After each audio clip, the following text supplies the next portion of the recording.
Hello, hello. Welcome in. Welcome. Live. Let me double check, make sure I'm live over here.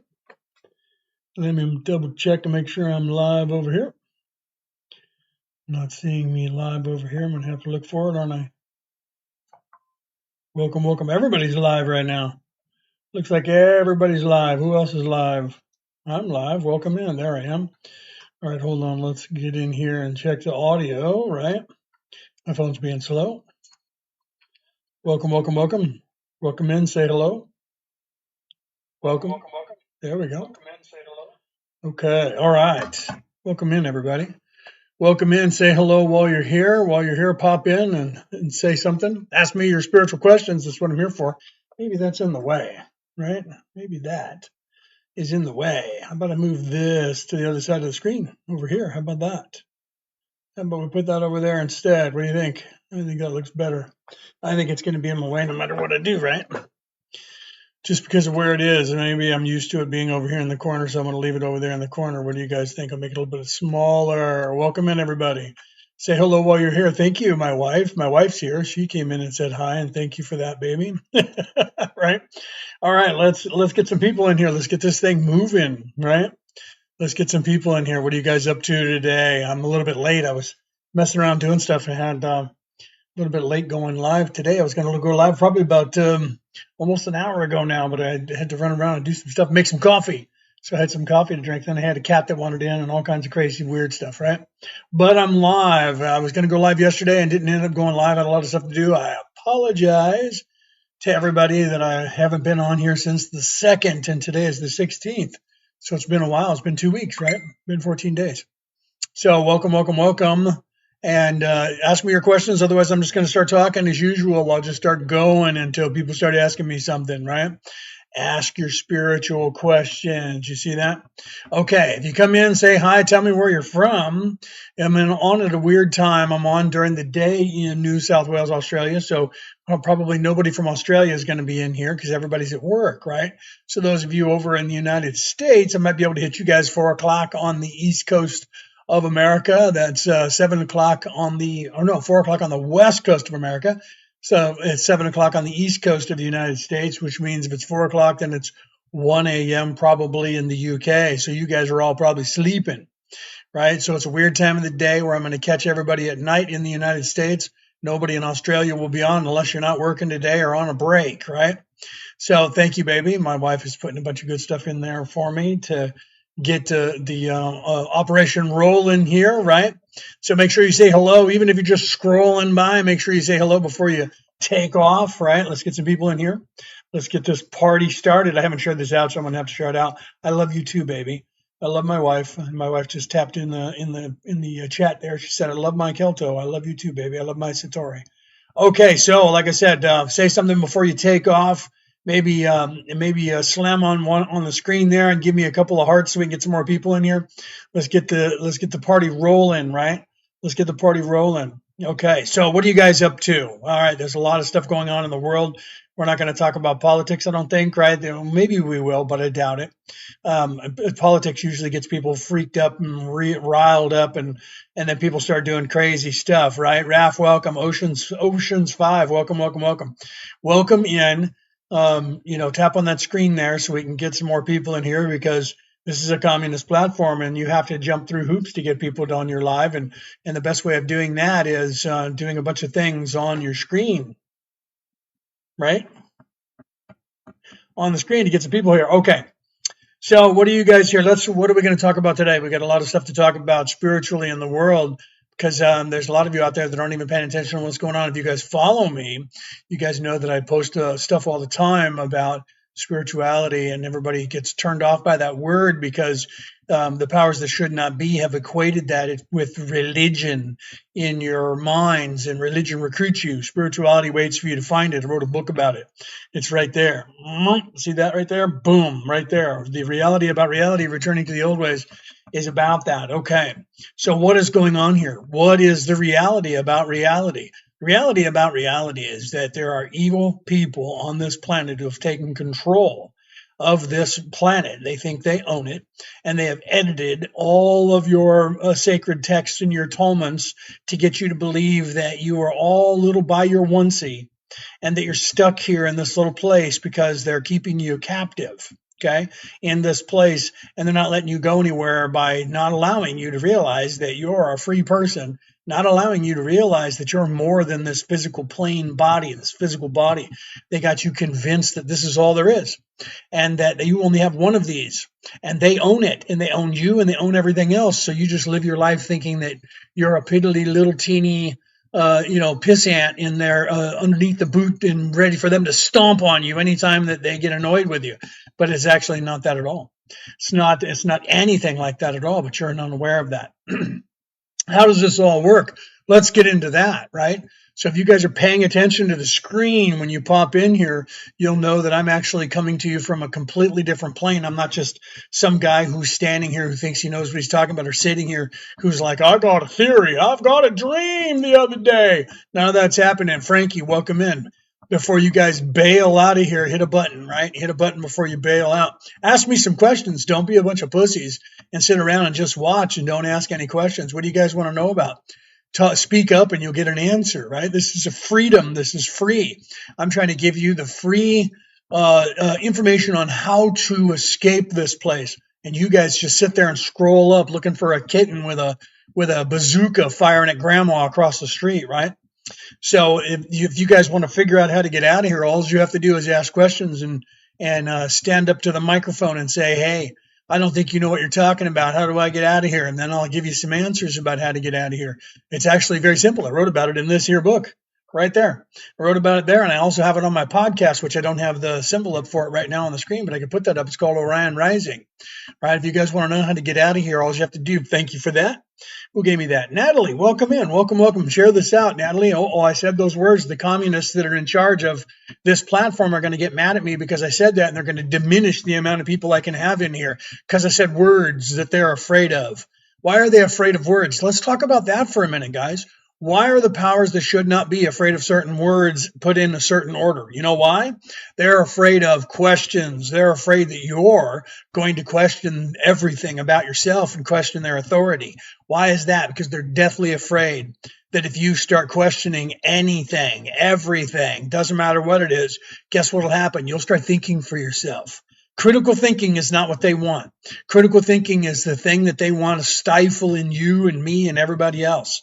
They don't want any critical thinkers. You know why? Because critical thinkers ask questions, and questions create knowledge, and knowledge creates wisdom, and wisdom creates your IQ to go up and your veiling to start coming loose. And then you start seeing them for the tricksters, the shysters that they are.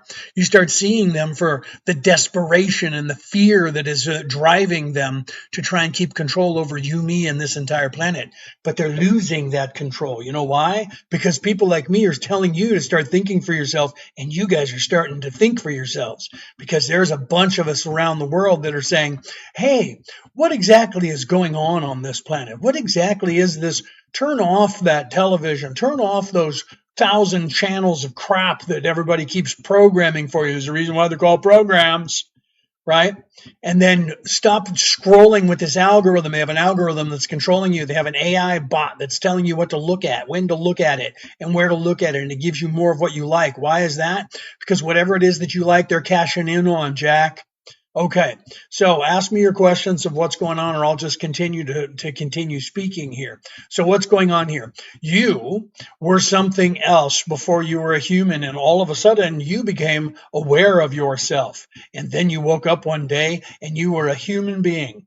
Why is that? It's not because you're in a prison that they're zapping your immortal soul and bringing you here. There is no Anunnaki that created you. The Anunnaki is a lie. You should look that up. It wasn't translated properly. It was a lie, and it's being propagated by History Channel. It's being propagated by Disney. Every single person that works for the History Channel's Ancient Aliens, or anybody who's on those alien cons, are government plants keeping you asleep. You need to know that. Right? I created Ancient Aliens Worldwide on Facebook. It's one of the largest alien hunting groups in the world, as a matter of fact. And every single person from that History Channel show is in my group. Why is that? Because they need to be in there to control things. They're in there to steal conversations, to turn them into History Channel's documentaries. That much is certain. You can ask anybody in the group, right, that the conversations that go on there are all of a sudden episodes over there on that show. And every single one of those people used to work for the government. Almost every single one of them used to work for the actual government. And now they're what, supposed whistleblowers? And the government's letting them do that? Where do you guys get your knowledge? Where do you guys actually pay attention to reality? If, say, the government was covering something up and there's 100 people going to a conference to tell you the government's covering everything up, then why do you think the government would allow them to do that? Why do you think? Well, because they can't stop them. Yes, they can. They stop anybody that they don't want to know anything. They just whack them. So why are they letting these people to continue to talk? Because they're writing the narrative. That's why. All of them used to work for those people. Okay? You have to know that. All of them. And then there's you have those people who deny that stuff in a way that you don't notice. Look at Scott Walter. Okay? Scott Walter works for History Channel, Disney, and he was on the Skinwalker Ranch. Okay? He's a scientist. I know a couple of people who know him, and they say that he's not a nice person, that he's arrogant and he's ego. Okay, so Scott Walter is named by Lou Alzondo, apparently, because I didn't see that. Thank you for that. Right? Thank you for that. Who gave me that? Ash, thank you for that. So Lou Alzondo used to work for the government in the military, and his job was to identify and investigate UAPs and UFOs, right? Okay, so that was his job. His job was to basically cover that crap up. Oh, but he tells you that that's not what his job was. Then he says, he comes out and he starts talking and he says, well, I can tell you stuff, but I can't tell you some things because I'm still under a non-disclosure agreement. Okay, so then he says he gets mad. He says he gets mad because they won't let him talk about stuff and he quits. He ends up in front of Congress talking about that. And some of the paperwork, thank you very much for that. Who just gave me that? Ms. Thank you. So he ends up in front of Congress, and on the paperwork, there's a list of people that he claims were on his task force, and one of them was Scott Walter from the Blind Frog Ranch, right? Or not Blind Frog Ranch, that's the other one, from the Skinwalker Ranch. And doing investigations there. All of a sudden, he pops up with the Ancient Aliens people, and he's touring all around the world. And when people ask him a question, you can look at any video or go there and ask him yourself. Ask him, so you worked for the government on the task force researching UFOs? He will say to you, because he's done it over and over, and I've watched him do it. He will say to you, my name was listed. When Lou Alzondo went up there, my name was listed as a member of that team. He has never said out loud, yes, I was on that team. Why is that important? Why is that important, boys and girls? That's important, boys and girls, because he's never claimed to actually be on that thing. So legally, he's never on that, and he's not claiming that he was on that group. So if anything ever comes out later and he has to go to court, he can go to court. It literally, he said that, so it's plausible deniability. So later, if there's a court case, he can say, I never admitted that I was on that group. The only thing I stated was my name was on that list.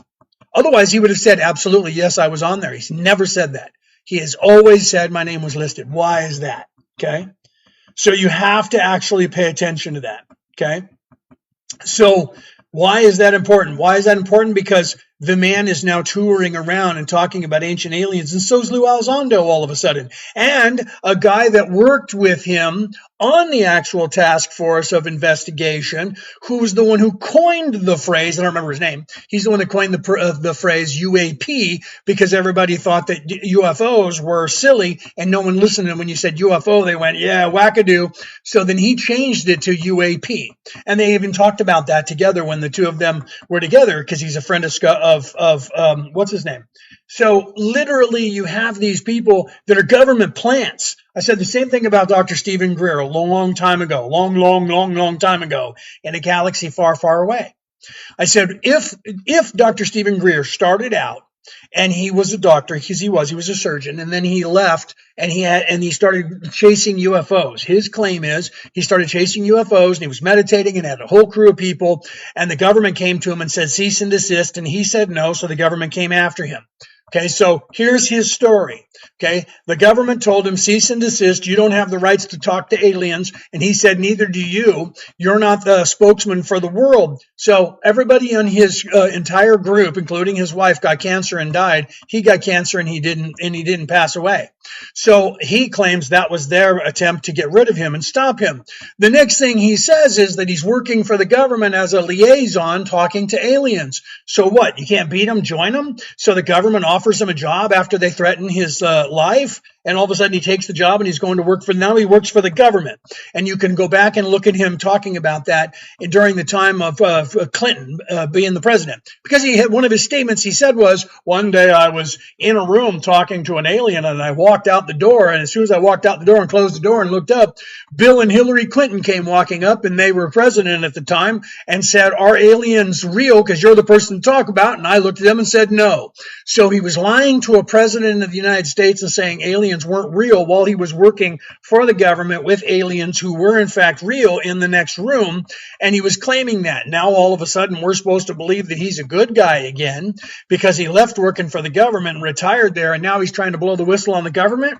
Think about how that plays out if you're an adult. Think about how that plays out. That's kind of like the whole story of the Garden of Eden. I've told you this many, many times. That doesn't play out right if you're an adult, because any adult knows that if you take a cookie jar and you set it on the table in front of the kids and you say, I'm going to leave and go to work, and you can eat anything in the house except for these cookies right here. See them? Can't eat them. These kids are going to eat those cookies because you put them in front of them. You gave them the temptation. You warned them not to eat them. And you set them right down to where they have to look at them all day long, and they're going to eat them. And that's what happened in the Garden of Eden with the current story. Okay? Because the current story is not the real true story of the Garden of Eden. All right? Now know that.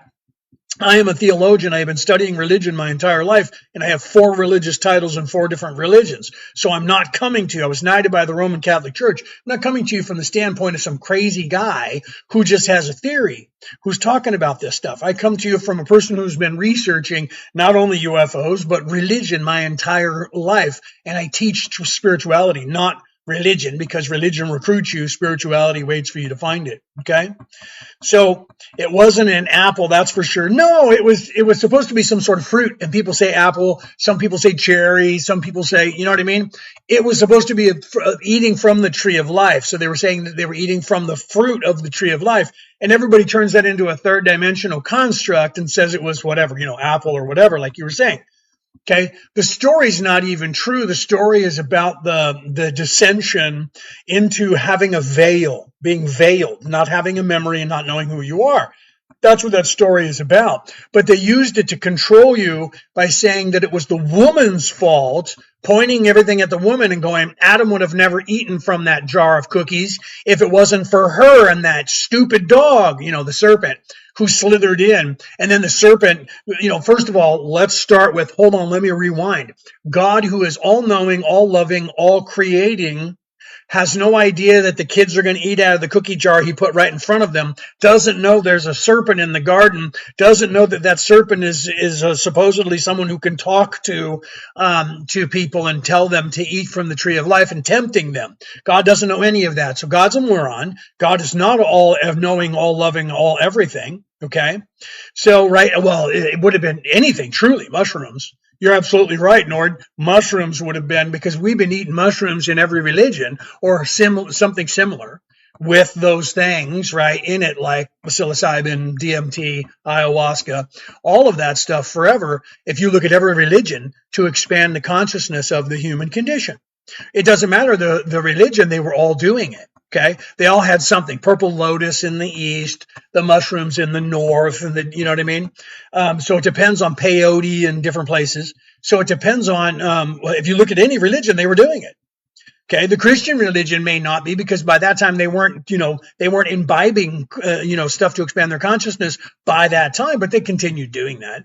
If you look at all of the Vikings, that's what Santa Claus, part of Santa Claus's outfit is that mushroom, which is actually, white and red, right? So the whole story of Santa Claus is also mistaken. The story of Santa Claus is the descension down the spine and back up the spine through the chimney, the claustrum, where you get the word claws from, the claustrum in your brain stem going up to your optic thalamus. And then if you're good for goodness sake, you get something, a present that illuminates with DMT your entire souls, right? Is there kind of Christian art with mushrooms in it, right? Have you studied the raw material? Yes, DJ, and then I'll get back to you, Nord. Yes, I've actually translated all 6 books, all 106 sessions of the raw material 2 different times on my podcast. You can go and listen to it. My podcast is called Orion Rising. Let me see what I did with it here, and I'll put it back up for on the screen here so you guys can see it. I have it. I took it down. It's somewhere here. Hold on. Let me find it.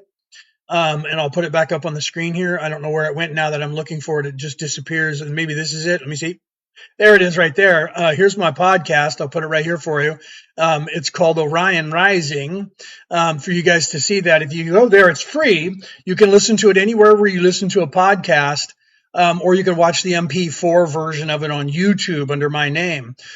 You'll find that going back to 2017 or 2018, I started doing it the first time, and I do it on a very low vibrational level for people who are still kind of asleep and in 3D. And then the second time I did it, I just finished last year in 2026.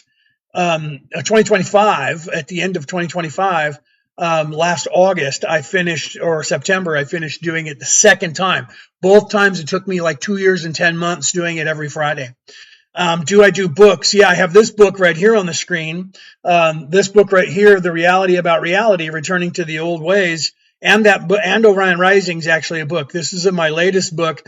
It's about the true spirituality in the world and what's going on here on the planet. I published this last June, so it's been almost a year since it came out. Okay, so it's The Reality About Reality, Returning to the Old Ways. Okay, and that other logo that I had up is actually the book, the Orion Rising. I'll put it back up on the screen. Is actually a book as well, but that one's about the ancient aliens. So you can find that one. That one's about, what if there are really aliens down here on the planet, and there's a secret war going on. Okay.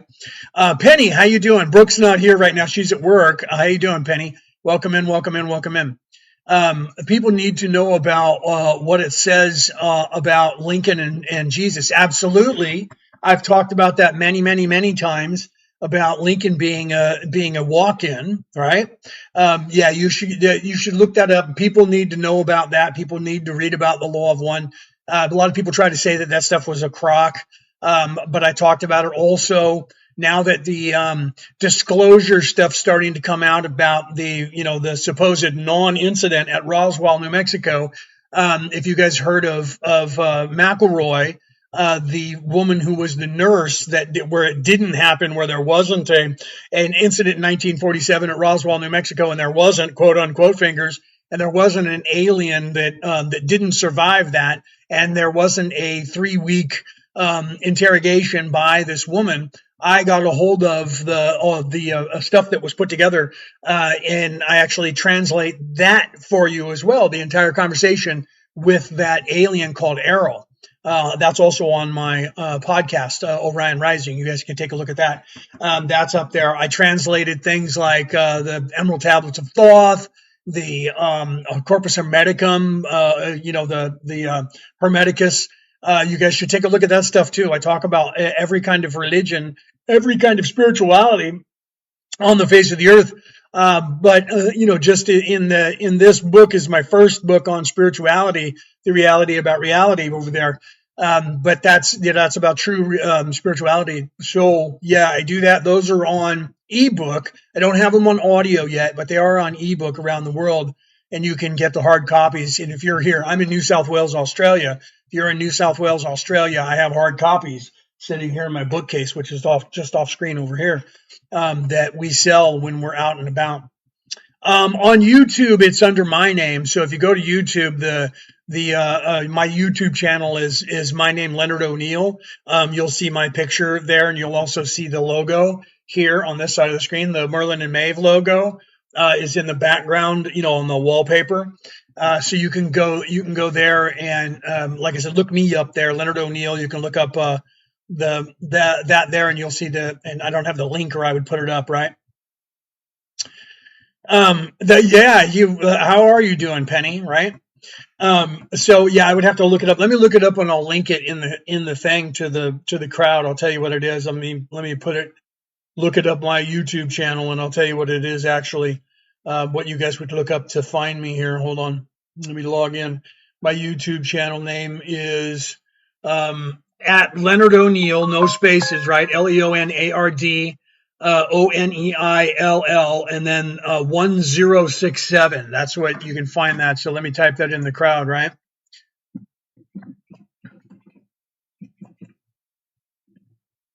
Wait a minute. Hold on. There we go. Sorry, I'm messing up the thing here. So that's what it is on YouTube. So if you go to YouTube and type that in on YouTube, or type in at that, or look me up, you'll find that channel, Leonard O'Neill 1067 and that's my page where the last 500 episodes of my podcast are up there, and all the videos that I do from when I'm live on here. Okay. So you guys can take a look at that. It's free. You can watch it. You can watch the Law of One. Ask Penny, who's right there, who's sore, Penny, but still listening. Ask Penny. Penny's been, her and I have been. We actually came to this planet together to help you guys figure this stuff out. So Penny could tell you that I did the Law of One forever and ever, right?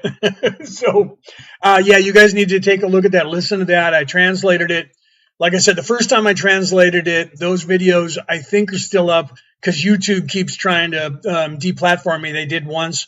I had my podcast called Orion Rising and a channel called Orion Rising. And 4 years ago, Google deplatformed me and deleted 500 episodes of my podcast. Right. So you might not be able to see the first translation of that there. But if you listen to it in MP3 file, which it's everywhere in the world, I post it after this. I'll post this to the MP3 file as well. That is out there, called Orion Rising with that logo, with this right here logo, right, which is my other book as well. Okay, so you find that online wherever you listen to an MP3 file broadcast. That goes back far enough to hear the first translation of the Law of One. There's over 600 episodes of that up there for you to listen to, and then the last 2 years and 10 months of doing that. So however many, what is that, 110 or 115 episodes for the 106 episodes, right? So yeah, you guys should take a look at that. Or listen to it. It's well worth it to listen to it because it's free, and all the information that I talk about on here. Okay. So yeah, right. Penny's been listening to for years, and she loved when I was doing the Law of One. Okay, so let's continue with what's going on, right? So if you know anything about the Law of One, like Ash, you were talking about that. If you know anything about the Law of One, then you know what's going on here. That's the kind of the basis. The Orion, the Orion Crusaders. The Ra was with the Orion Council of Light. Okay. Penny and I are part of, so is my wife, who's not here right now, are part of the Orion Council of Light, okay? And we are here trying to help everybody to remember and to get back on track and learn what's going on down here, okay? So the Orion Crusaders, when they were in the belt of Orion, we kicked their butts out of there and followed them here, okay? We followed them here to warn you guys, but it was too late. They got here ahead of us, and they took control of this planet and 22 other planets in this part of the Milky Way galaxy. So we came here to help fix all of that, okay? And we're mopping that up. They're gone now. They left from here, but they did damage to everybody down here, and they did damage to history. They did damage to, by giving information. That's who that you guys think is the Anunnaki, who you think created you, but the translation of that scroll is wrong. You could look up George Smith's translation of that scroll, who was the actual person who started translating that scroll back in the 1800s. And then the two people who translated, I can't think of their names right now, a man and a woman who finished translating it properly, not Zachariah Sitchin. You'll find out that you were never created by the Anunnaki, right? The scroll talks about the Archons and the Ajiji, and the Archons and the Ajiji are not aliens who came down here in spaceships. The Archon translates, if you look up that word, it translates to High One, not God, not a king, not a god coming from the sky at all. It translates to high among them, highest, most high. That translation of those words being used 10,000 years ago didn't mean aliens, it meant angels. So if you're predisposed because you've been programmed to believe what they're teaching you on the History Channel's Ancient Aliens, that means they tell you that every time you hear the word angel or any other word, when they're talking about somebody that is a deity figure, quote fingers, in the air, that means alien, and they want you to believe that. They're desperate. They have to have you believe that because it's the only way that you can believe that they weren't actually angels. They have to tell you God doesn't exist, there is no God, and aliens came here. Okay, and that's the only way that they can get you to believe that aliens came here is they have to change your thinking away from a creator, away from these archons and these watchers who were in fact being told to you from a different language, and they don't even translate it into English. If you look at the word archon, the word Anunnaki doesn't exist the way you think it is. It doesn't mean those from the heavens came. That's what they're telling you. So there's a whole species called those from the heavens came, which is bizarre because I'm, say, Irish. I wouldn't call myself those from Ireland came, would I? I would say that I'm from Ireland. I wouldn't say I'm those from the heavens came. I'm those from Ireland's came. That's my name. Those from Ireland came. So Anunnaki, according to the ancient aliens people, because Giorgio Tsoukalos told you that in a lie, by the way, he originally in 2012 said, Zecharia Sitchin said that was the god Anu coming from space. Okay, Zecharia Sitchin did say that. That's not what it says in the scroll. Okay. That's not what it says in the scroll. There is no God Anu that they're talking about. They're not talking about gods at all, okay? They're talking about archangels. The archons are archangels created by the creator to create things, not physical beings in spaceships, okay? So the Agigi are angels. Those words translate modernly down to English to those words, but they don't want you to know that because they want those words to mean something completely different. And they tell you that. Well, that word means princely born. It means king. No, that's one possibility. It's like the word run. Okay. The word run has probably 1,000 different meanings. And the only way that you know what that word means, if you see it in a sentence, you can't know what that word is being meant in that sentence until you read the sentence. You read the sentence, and what does the sentence do? It gives you context of what that word is being translated as when you're saying, you look at the word run, you can look at that, and the first thing would be whatever you're predisposed to. Oh, they're saying run down the street, put on their feet, run, right? And then you read the sentence, and the sentence says, I was running this machine. Oh, okay. Now you know that meant he was operating a machine. Do you see? So the word Anunnaki, the word Anu, Naki, no spaces in the words because they didn't have any spaces in any words back then. You had to read the entire sentence structure to find out what the sentence was meaning. Okay, so the word was Anunnaki. Okay, 2 words, not one. And Anunnaki doesn't mean God. It means below God. Okay, so it means most high among them, but below God. So that doesn't mean third dimensional alien. It doesn't mean the god Anu, which he thought it meant because the Arcadians who lived over on a border with them for a short period of time, the Greeks had a god called Anu. So Zecharia Sitchin said, oh, that's got to be what it was. Okay. Fruit Loops, love it. How you doing? Welcome in. Everybody's talking about on the internet again because people are talking about that the Mandela effect with the word loops in Fruit Loops, right? Or the word fruit in Fruit Loops again. Instead of being like yours with the F-R-U-I-T, it says F-R-O-O-T again, Fruit Loops, because they wanted to put the O's there, and everybody said, that's not what it used to say. And that actually changed and changed back again in the timeline, by the way. So welcome in.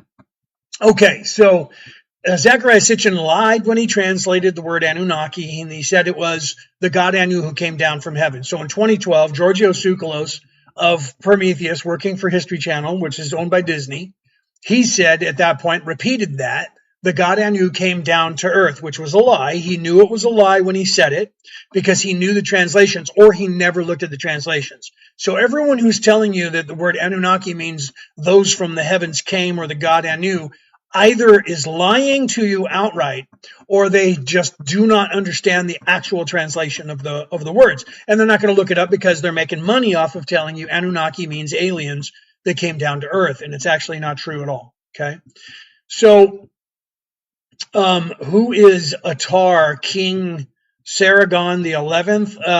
It depends on, everything depends on translation. Again, that's the problem with everything. Everything begins and ends with, Marcella, welcome. Begins and ends with, or the second, not 11. I said 11, didn't I? Sorry about that. The second, I'm in a hurry and I look down and, the I. Thank you for that. Welcome in, Marcella. Welcome in. Thank you for that. So, and Ash, thank you for that rose that you sent me earlier. I didn't say thank you when I just looked up and saw that. So you have to realize that context is very important. Okay.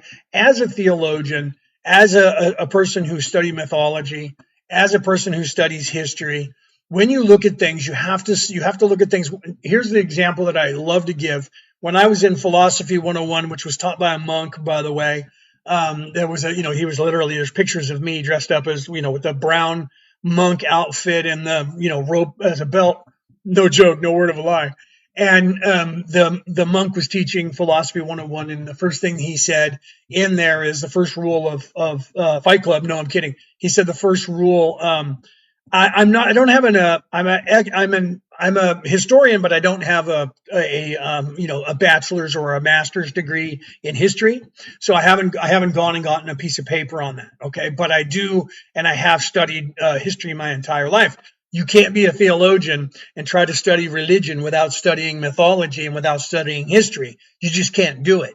Because to understand a religion, you have to understand the history of the people, the history of the religion. Then you have to understand mythology, because most of the Bibles are mythos, written around mythos to get there, whether it's real or not, which they all are real. I'll tell you that for free. They all are real, but they are all not to be taken in third dimension. History is kind of the same way, because we know that history has been written by those who rule. So those who conquer write history. So history is always pointed to the people who are in charge at the time, like the Romans when they were in charge.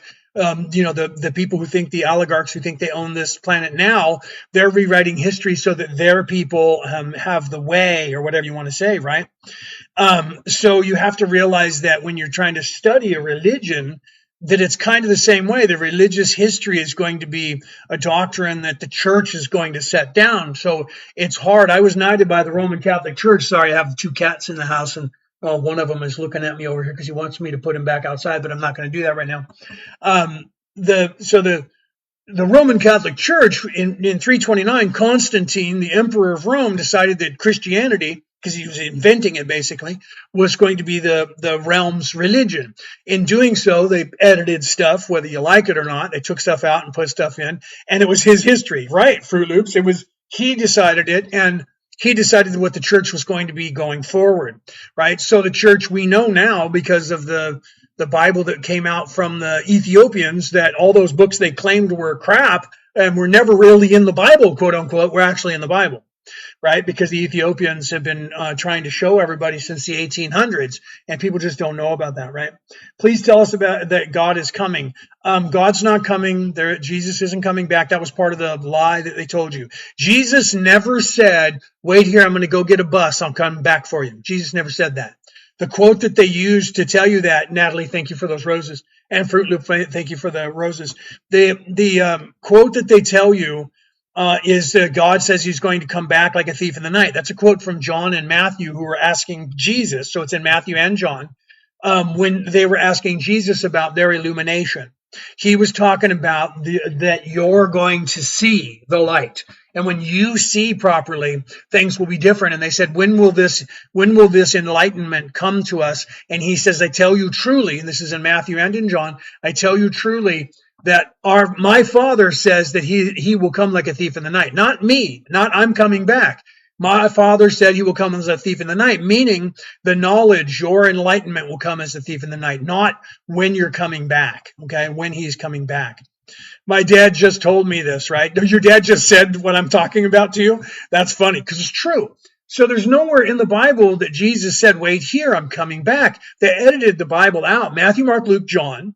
And the next book in the books is Acts of the Apostles. Then the next book is the book of Romans. There are books in between Matthew, Mark, Luke, and John and Acts that they're not telling you about. Okay. In that time period, if you read the Acts of the Apostle, which is there, the Acts of the Apostle starts with Jesus leaving.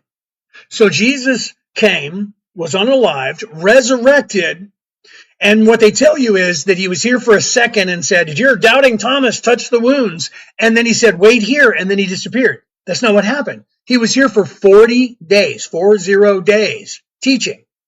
So where are those 40 days? They've been taken out of the Bible. Okay, so those 40 days are gone, but it still says in the Acts of the Apostle that when Jesus leaves and they said, "Let me explain to you what just happened," our rabbi just left and he was here for 40 days after his resurrection. That's in the Acts of the Apostles, but they don't teach you that in school. They don't teach you that in Christianity. They skip over Acts and sometimes quote it. But they skip over it and they use the book of Romans. They're teaching you out of the book of Romans. Why are they teaching you out of the book of Romans if they're teaching you Jesus? Why are they not teaching you mostly out of Matthew, Mark, Luke, and John? Because Matthew, Mark, Luke, and John only paint Jesus, from a child in only one book and only for a 2.5 year time period. Okay, that's it. And then the books where Jesus was teaching you what he really wanted you to know about, they took out. Okay, and when did they do that? Starting in the year 329 with Constantine. Sorry, my cat's going crazy over here. Starting with Constantine in the Council of Nicaea, the first Council of Nicaea, then the second Council of Nicaea. Then, after Constantine passed away, 50 years after he was gone, there was another council, and they did some more stuff. Thank you for that. So, why is the church felt so wrong? The church feels wrong to you because it is. The official church, I was knighted by that church, by the way. I have a Sir title. I am a knight of knighted by the Roman Catholic Church. And I have a minister, Christian minister title. So I get one for being a knight, but I also have a Christian minister title. So I'm not coming from an atheist standpoint or somebody who hates, that religion. I'm coming to you from the truth of being a true Christian, someone who follows Christ. But I don't just follow Christ. I follow real spirituality because Jesus was teaching the way. Lao Tzu, the book of the way, the Tao Te Ching means the way. Okay, so here's somebody who appeared on the earth in 634 BCE. That means before Common Era, okay, before Jesus was even born. That guy was around teaching the way out of here. Jesus was teaching the way out of here. Okay, so the religions feel wrong to you because, as I say in this book, religion recruits you. Spirituality waits for you to find it, okay? Because they're not teaching you how to get out of here. They're teaching you how to sit in their seats, buy their coffee, and give them money. They're a corporation who's trying to conquer the planet, and they want a church on every corner, like a Starbucks on every corner, okay? So they're not teaching you how to get out of here. They're teaching you how to return to the church and be a good little Roman citizen, okay? So you have to realize that, okay? So it felt wrong. Yeah, I didn't say, I said that is why it felt wrong. Yes, you're absolutely right. Because of that, that's why it feels wrong to everyone. That's what I was saying. The reason it feels wrong when you get to these churches and you start listening to them is that you realize they're not telling you anything.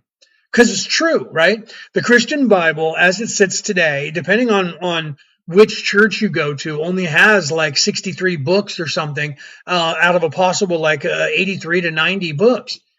And what they're doing is and I used to have one and I used to pick it up and show it to you guys, but I left it in America because I'm in Australia.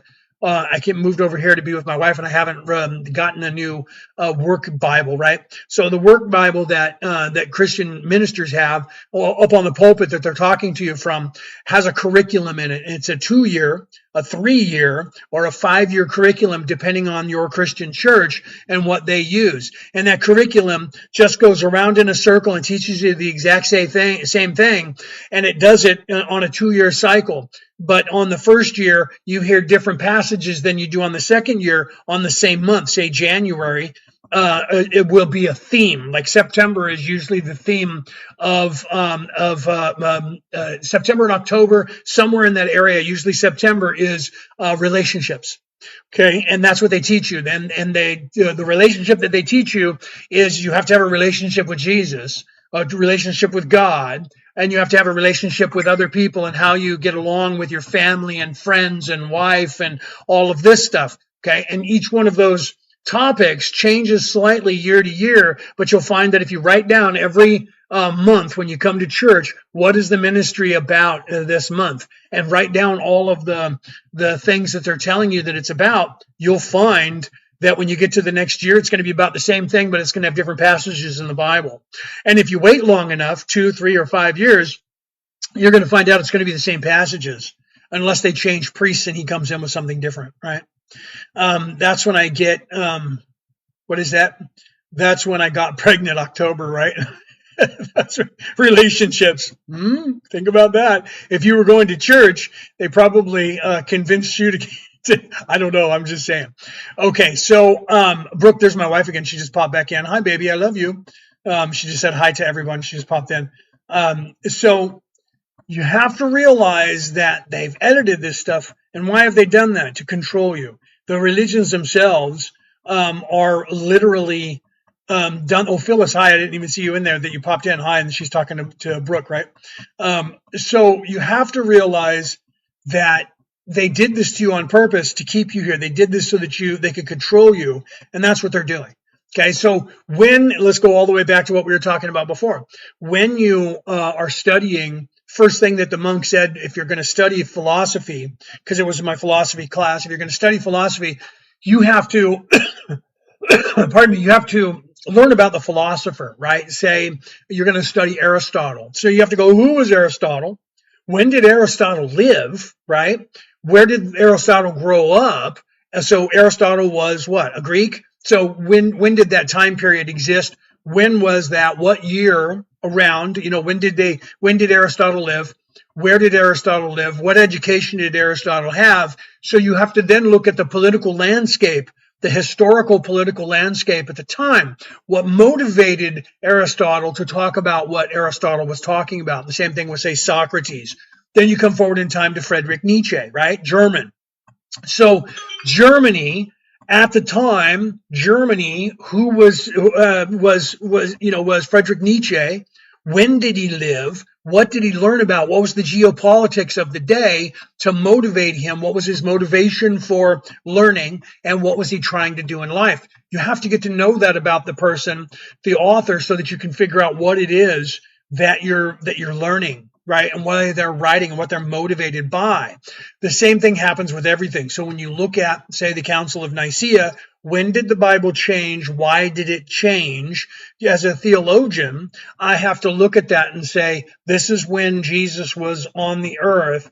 And these were all the books at the time that came out of that say it talked about Jesus. So you have to investigate, what is it that Jesus was supposed to be? He was supposed to be a prophet. Why was he a prophet? Then you have to look at the Hebrew religion and look at all the check marks that Jesus had to check off to say he was a prophet. And they had to have been close enough so people actually believed that he was that prophet. Then you have to investigate, like a crime happening. Was he real? Was he fake? Did he just fake it because he wanted followers? What was his plan? Who was he? Where was he born? The whole thing comes into play. You have to do that. Okay. So when you get into the weeds, you find things like people say there is no empirical proof that Jesus was ever born. No, that's true. That's not true. There is empirical proof. There's actually more proof that Jesus was alive than there was Constantine, who was the emperor, or Pontius Pilate, who was the mayor at the time, or the governor of the Hebrew people at the time of Israel. Okay, so there's actually more documentation for Jesus. Okay, and then there's things that they don't want you to know about that's in that documentation that actually gives more validation to Jesus, and also shows you that Jesus was actually a person. And they had to take that stuff out because Constantine changed Jesus from a man to a god.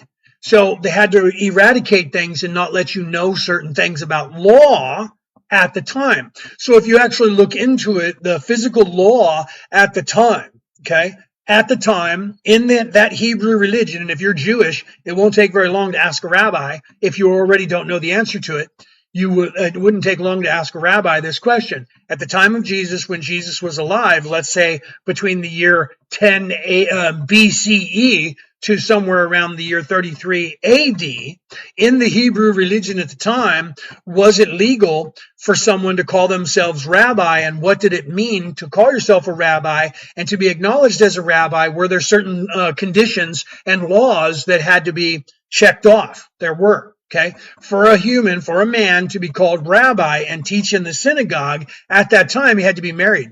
So Jesus could not have been not married.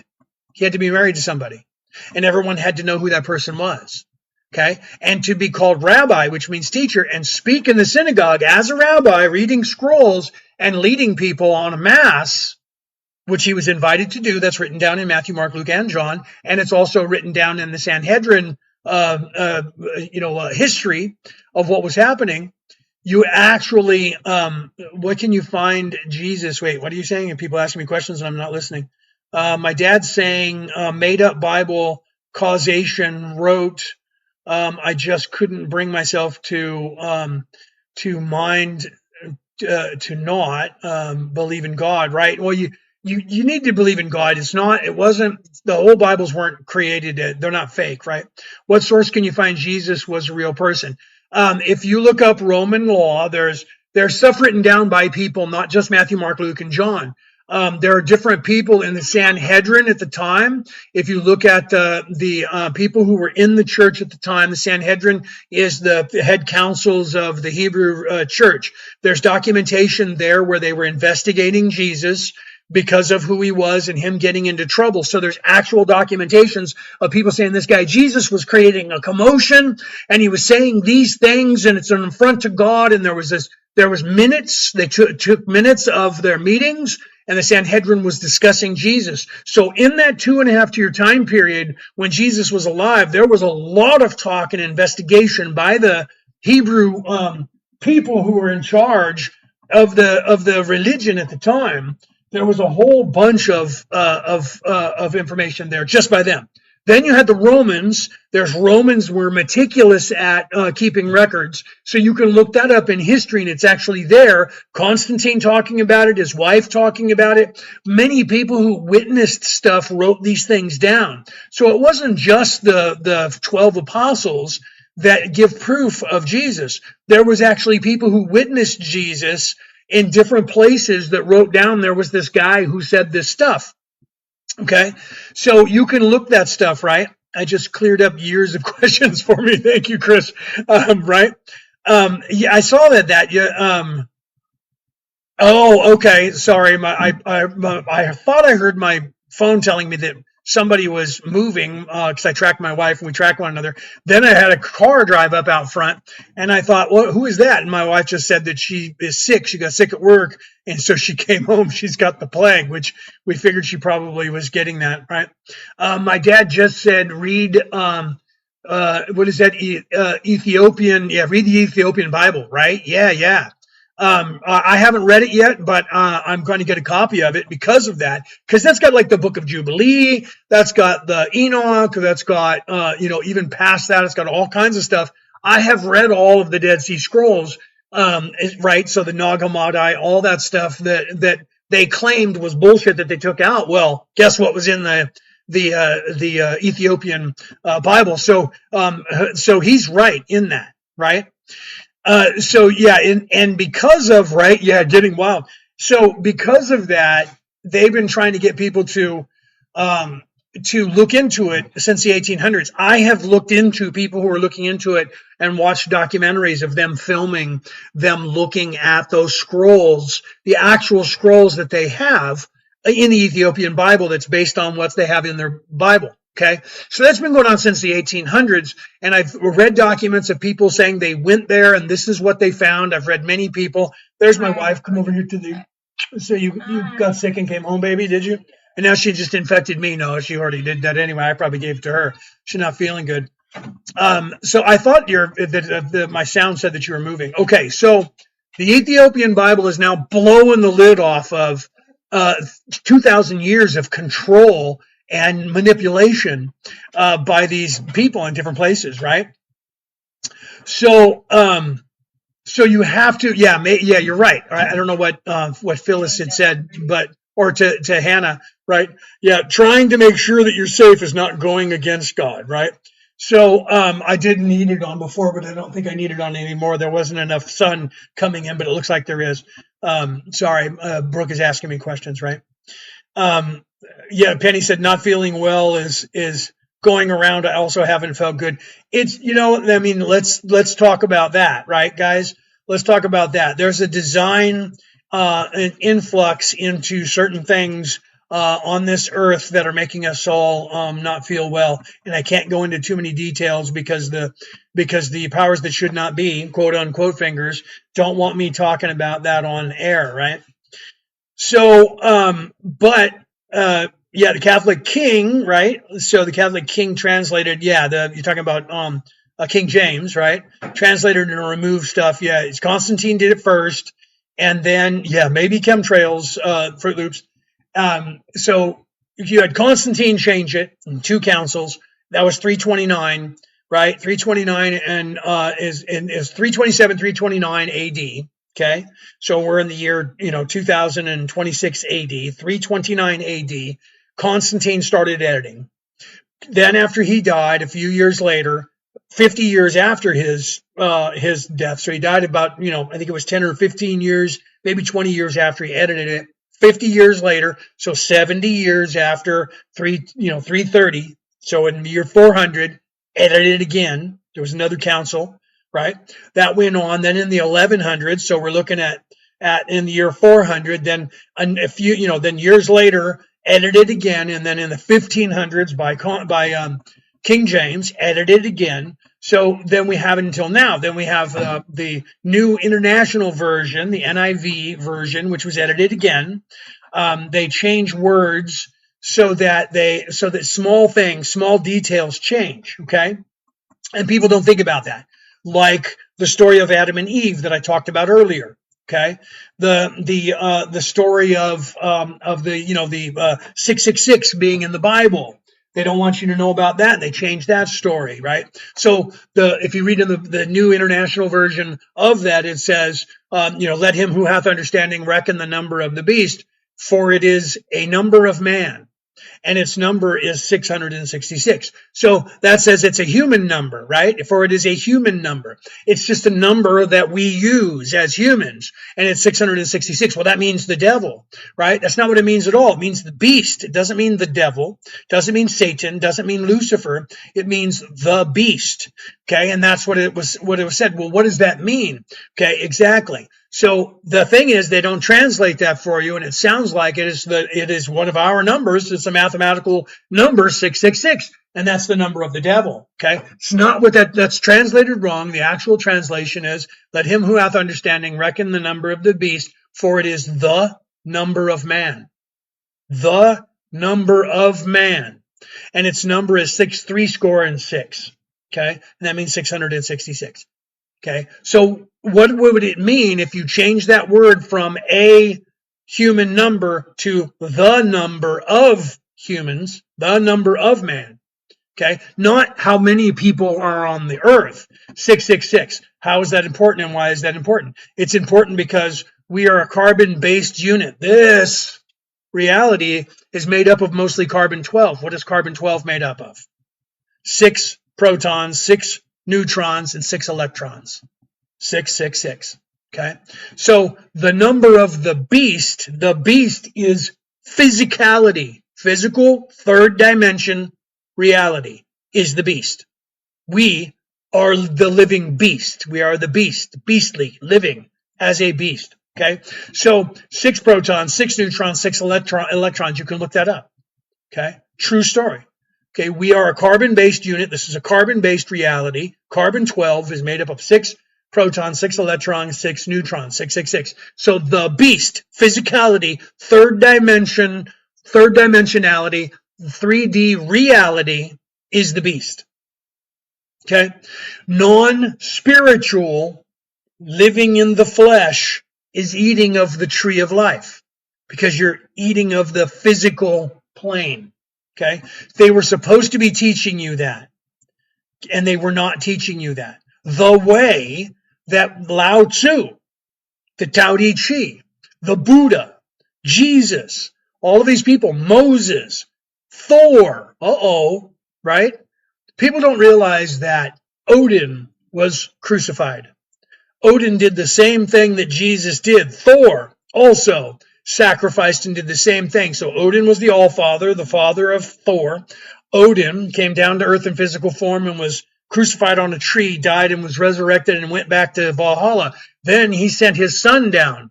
So John 3:16, for the Lord so loved the earth that he sent his only begotten son. Same thing happened. Odin, the All-Father, the creator of the universe, sent his only begotten son down to earth. He sent Thor down to earth in human form, and Thor had to sacrifice himself, die, and then be resurrected back into his mortality, his immortality, God status, and then save the humans, and then ascend and cross over Bifrost, the Rainbow Bridge, which is your chakras, which is 33 runs of Jacob's ladder, 33 vertebrae in your spine, cross 33 years of his life, 33 years of Jesus's life. Okay. So what is that? Carbon might have 6 protons, electrons, and neutrons, but what is that? Michelle Obama got 2 orbs. You're funny. Who said that? Matt. Matt's funny. Matt's a troll, but Matt's funny. Okay, so now, right, so do you think that we should watch 2073? 2073, it changed my life. 2073, I don't know what that is, so I haven't watched it. It's probably a documentary or something. I don't know what that is. I just know that the numbers add up to, what is that? 512, right? That's a 3. I don't know about that. It's a movie. I'll have to take a look at it. I don't know what it's about. I love how they all use. Oh wait, what's this that Penny put up here, or Brooke did? Tell me what you think our life purpose is. Your life purpose. I actually have a video that is on this platform, Merlin and Maeve. Also, I'm going the wrong way. Also on my page on TikTok and all over the wherever I post. The purpose of your life is literally, I said this on my last live, the purpose of your life is to live. You are an immortal. You don't know this. You don't remember this because you're veiled. You have your third eye is blind. You're veiled. You don't have any memory.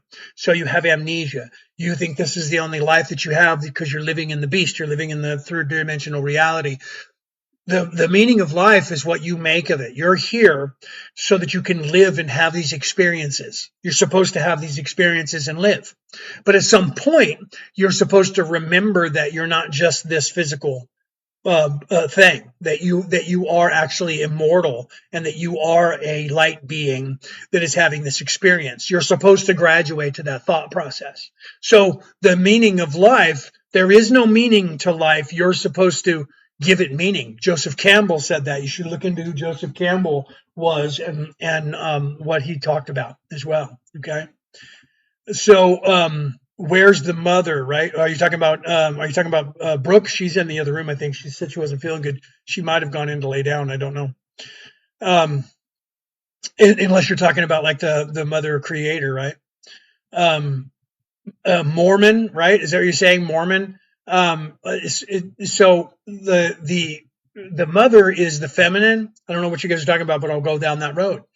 In this physical plane, with that control that they did back, starting with in the Christian religion and the Hebrew religion, starting with Constantine, was to remove the feminine, get it out of the way. Why is that? So that they could keep you in the masculine and the lizard brain and keep everybody warlike. Okay. So then what they did was they tried to eradicate that from all religions. So you're supposed to wake that up within yourself and find that balance of masculine and feminine. That's what all of these ways are trying to teach you around the world. From all religions, they're all trying to teach you that you're supposed to look within yourself, balance your chakras, find that within you, that balance of the feminine and the masculine. It doesn't mean sexuality. It doesn't mean physical form. It means those attributes and the governing bodies of that. The physical plane, the physical attributes are the first 3 chakras, and that's this physical reality and living in the physicality. The spiritual, the upper 3 chakras are the feminine spiritual ways. You're supposed to move into that, right? I have to get into the chakras. Yes, you do. You should look into the chakras. Every single religion in the history of the world knew about the chakras. They just called them something different. For example, the Japanese called them Mitsubishi. Okay, you guys know the car. They have a car called Mitsubishi, and the emblem of their car is 3 diamonds. Mitsubishi is Japanese. Mitsubishi means 3 diamonds. Okay, so that was their idea of the bottom 3 chakras, the upper 3 chakras, and the heart chakra. Those were the 3 diamonds, and if you polished all 3 of those diamonds equally and balanced that, so that was physicality and non-physicality with the heart. So it was the mind, body, and the spirit. The mind, that's non-physical. The body, physical, lower 3 chakras, upper 3 chakras, reversed, right? So the mind, upper 3 chakras, the body, lower 3 chakras, and the heart, mind, body, and spirit together as one creates the perfect being to find their way back to God. So that's the Japanese version. Then you have the Greeks who called it the Kirkos. That's where we get the word circle from, which meant spindle wheel. It meant wheel within wheel. So you have that going on with the Greeks. They understood that there were these energy fields in our bodies that they called the Kirkos, right? It's literally where we get that word circle from. It comes from Kirkos. So that means wheel of energy that was in the body. So they knew about it. Then you have the Hindus who knew about the Kundalini and the Kunda buffer, which they don't teach you that anymore. They say Kundalini, but there's 2. There's 2 of those that go up your spine. That's the masculine, which is all the red, orange, and yellow colors, and the feminine, which is the blue, indigo, purple, and colors, right? So you have the purple and the what's the word I'm looking for? I can't think of the other color. That's the upper 3 chakras. So masculine, feminine, Kundalini, masculine, Kunda buffer, feminine. Okay, the Celtic knot work. So now let's look at the Vikings. They knew that there was 2 knots. I have it on my arm. I have my shirt on, so I don't know if I can show it to you, right? The Celtic knot work. Okay. So, and there's the tree of life, right? So the Celtic knot work. They knew that there was 2, masculine and feminine. So every religion knew about that stuff. Okay. They knew that there was, we had energy centers. Bifrost, the rainbow bridge. The rainbow bridge is going up your spine and going across your, the rainbow. The rainbow that you see in the sky is the chakras.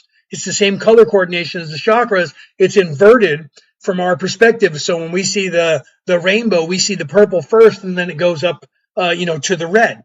But for us, we're on Earth, so we're in the physical, so as above, so below. So the rainbow, which is above, is opposite from we are down below. We're down below, we go red to purple, and if you go up there and you look down, it's the other way around. So it's this way. Physicality, non-physicality. We're in the middle looking up, okay? So that's why we see it that way.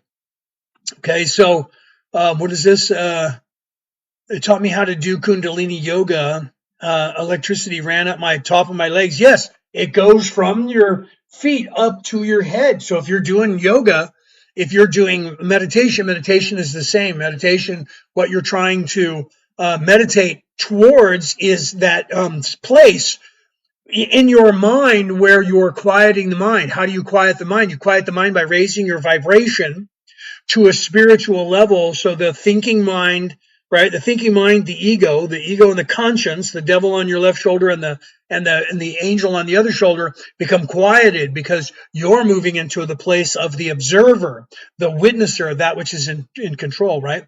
What do you think of Reiki? I am a Reiki master, so is my wife, and we teach it. If you look on the screen right here, I teach Reiki 1, Reiki 2, and Reiki 3 attunements. I am a Reiki master teacher, so is Brooke.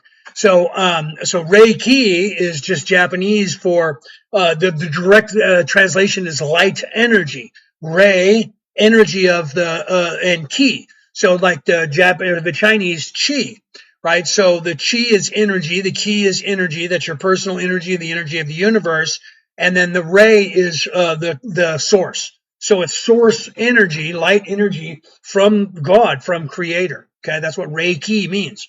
So we actually teach that. We teach you the way, and a lot of what I'm telling you right now is actually in our manuals. You could ask Penny, who's in the audience, because she has at least Reiki 1, I think, from us, or Reiki 2 from us, because we're giving her attunements again and going to make her a master at some point. Right? So there's Brooke, there's my wife talking about it, right? Kundalini, Kunda buffer, divine masculine, divine feminine, not just Kundalini. Do you see?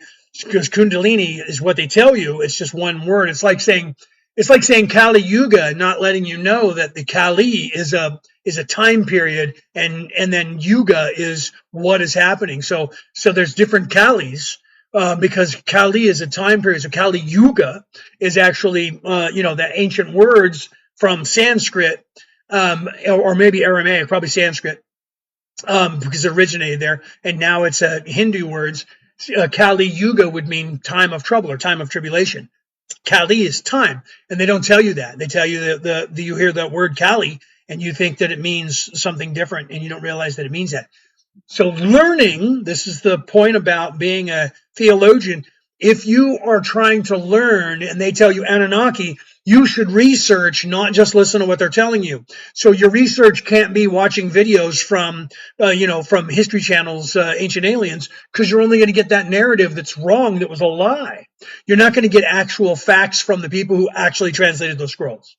Okay, so academics actually translated those scrolls. The same thing with Bibles.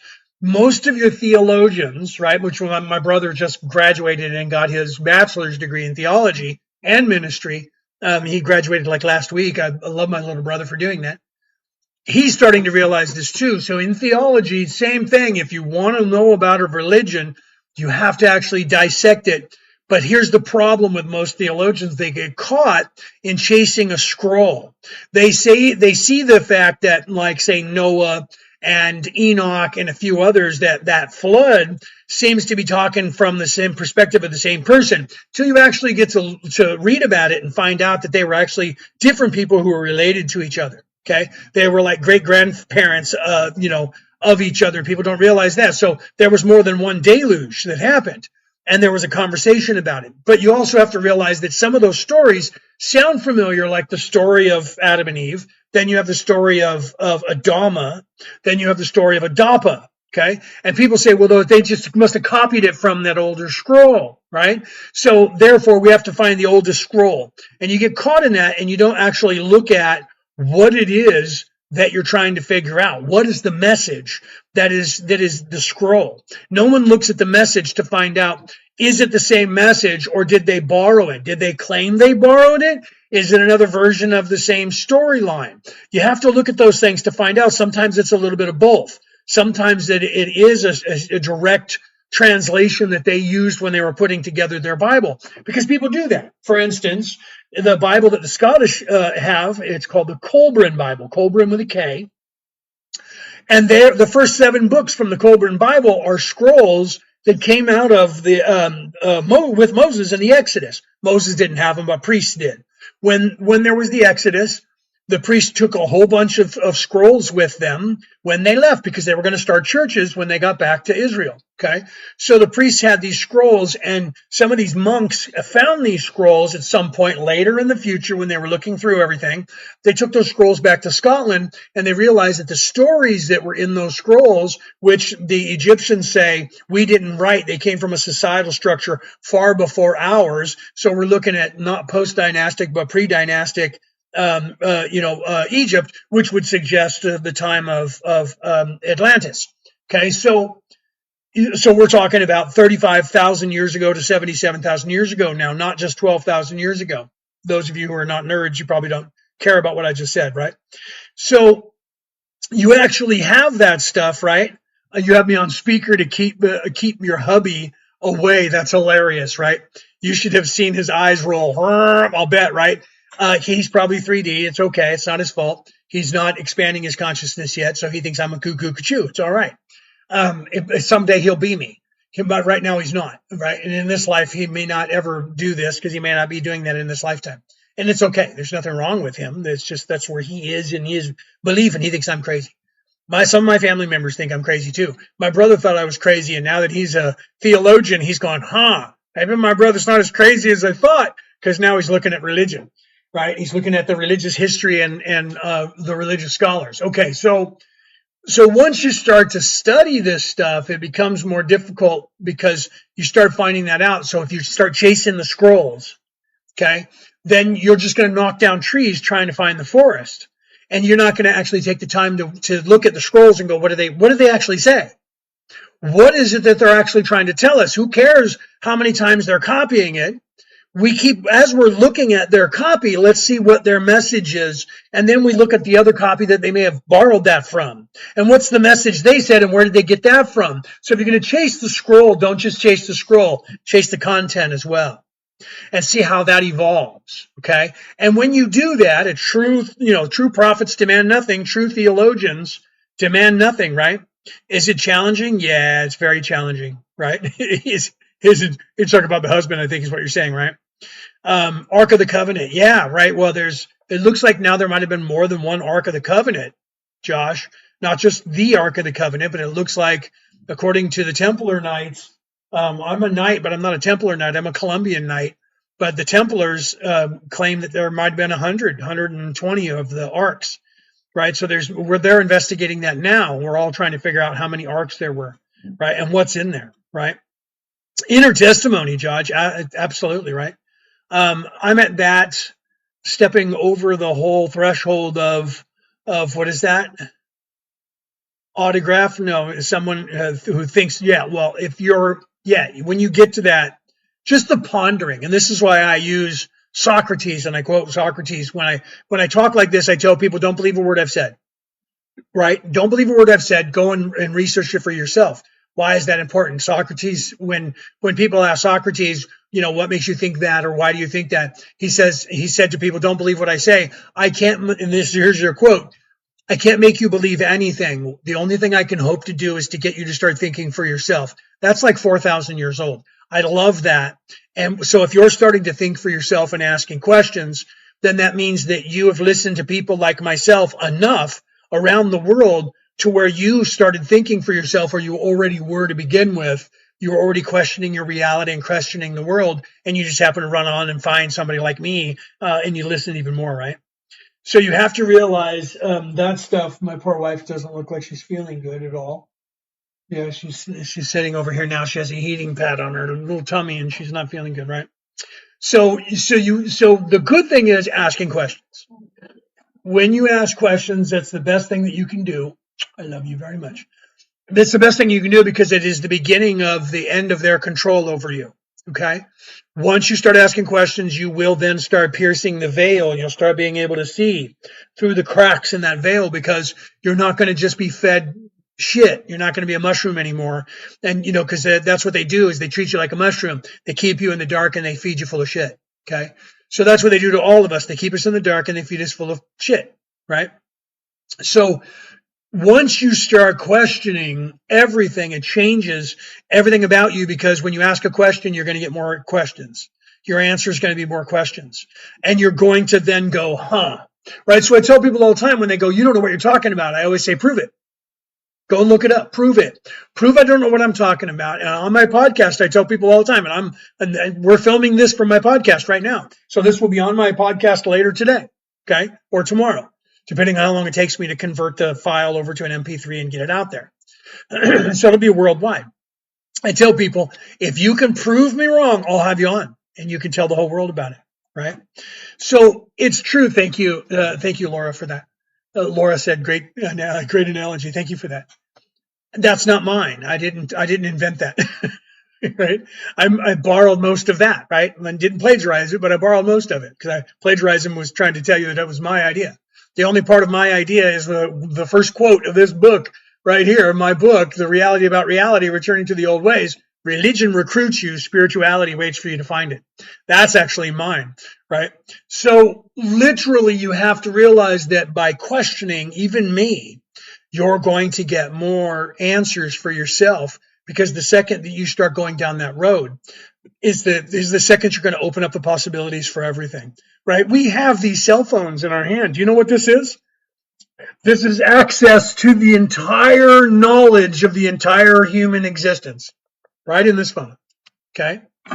Right in our hands. And what are we doing? We're looking for bazookas with grandma getting shot from a cat across the street, right? When we could be researching everything, right? So I tell people, stop just scrolling and start focusing your attention. Your focus determines your reality. That's also not mine. That was Qui-Gon Jinn in book 1 or book 2, book 1 of Star Wars series, when he went and got Anakin, and he said to Anakin, Anakin, your focus determines your reality. Okay, so you have to realize that. All right, I'm also a Jedi Master, by the way. I'm listed in the Jedi Temple over here in New Zealand, that way, east, because I'm in Australia, on the east coast of Australia.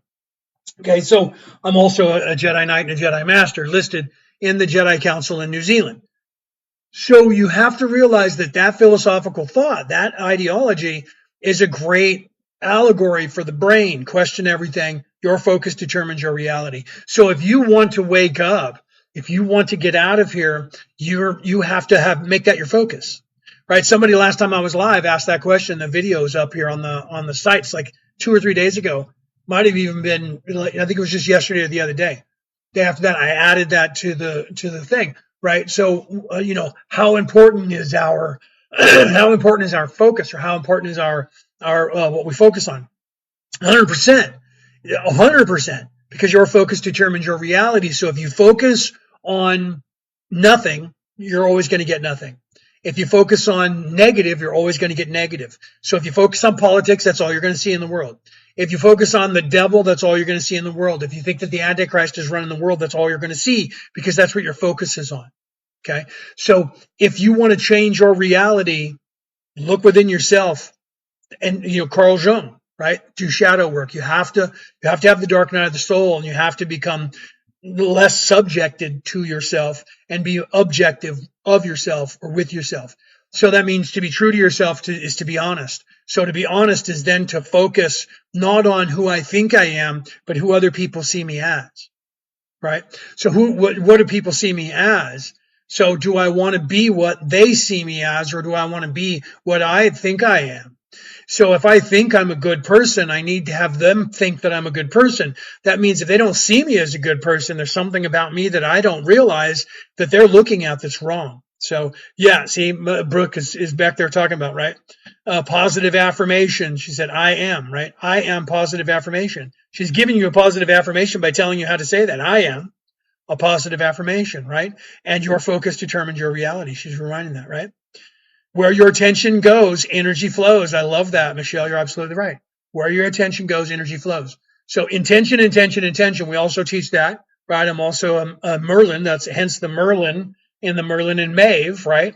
I have that Merlin title. I'm a druid. I'm a priest. My wife is a priestess. Why is that important? Because we teach that. When we teach you these things like the defense against the dark arts, which you see right here on the screen, when we teach you this stuff, we teach you intention, intention, intention. Your intention is going to drive your reality. Your focus is on an intent, right? I intend to take a drink of my coffee, TikTok, coffee, not alcohol. I don't drink alcohol. They do not imbibe alcohol. It's coffee. I intend to take a drink of my coffee. My intent was coffee, right? My reality became I was drinking a cup of coffee, drinking some coffee. Where your attention goes, right? So thank you. My wife just put that in the chat right there. Brooke just put that in the chat. Defense Against the Dark Arts. Enroll now. We have classes coming up. We took off like almost a whole month of teaching that class. It's the most important class, and it's the most, everybody in the world wants it. Every time we put a class up and schedule it, we end up scheduling 3 or 4 a month because of it. It's a 2-day Zoom course if you're not in New South Wales, right? So even if you are, you don't have to attend in person, right? We do it on Zoom. And the whole thing is a presentation, and you guys have images to look at, and you can pick my brain directly. We keep the class size under 5 because we found that it works better because it's a 4-hour class, right? So it's 2 days, 4 hours a day. So you're getting 8 hours of me being able to ask me questions, right? So if we have the class too large, then there's a lot of questions and it runs on too long, so people don't get to hear everything that they want to hear. And some people won't ask questions because there's too many people asking questions. It's kind of like on my lives. There's a lot of people that show up in the audience and sit, and they don't ask questions because they're timid. They're afraid to. They're just listening to me and listening to you guys ask questions. Some people won't speak up and ask questions because they're not sure if this might be a dumb question. You know what I mean? Do you believe that we have a firmament above us? No. So let me tell you how that works. Okay. How you got the firmament. Here's the study of religion again. How you got the firmament comes out of all of the ancient texts on how this place was created. Okay. So when you read all the ancient texts, like let's do the Marduk one with Tiamat, okay? When you look back into that actual scrolls and that actual religion, Tiamat in that story of Marduk and Tiamat is a dragon. The dragon is the beast. The dragon was the beast and still is the beast all the way into the Druid line. Okay, so the beast is the dragon, even in the Viking pantheon. So the beast was physicality again. So Tiamat was the primordial ooze that the earth was the chaos that earth was created out of, and Marduk had to defeat the chaos and make the earth. Okay, so Marduk went up against Tiamat. Nobody could go against Tiamat, and Marduk was the only one who could go against Tiamat. And Marduk unalived Tiamat, but she wasn't unalive; she was actually just sleeping. That story is the same in a lot of the religions: the Viking religion, the Japanese religion, many other religions. There was a giant who was wreaking havoc or assisting with building the earth, then got in the way and was wreaking havoc and needed to be unalived. Okay. And then guess what? We took the skull of this giant and we're living in it. Okay. So the dome of the sky with the firmament that's up there is the inside of a skull cap of a big giant sleeping, not unalived, but sleeping God or goddess. Okay, that's where that came from. It's true. You can look this stuff up. It's the creation story. So we're living inside the head of the creator God who created everything, and the blood is the water. So all of the water is in the rain and everything is the blood of this God, and the teeth are the mountains that are here. That's in many different religions. So that was an allegory that was supposed to at some point expand your consciousness to the realization once you went from I think, therefore I am, living in the tree of life, that to the I am an immortal soul, therefore I think. That's expansion of your consciousness past 3D into 4D thinking.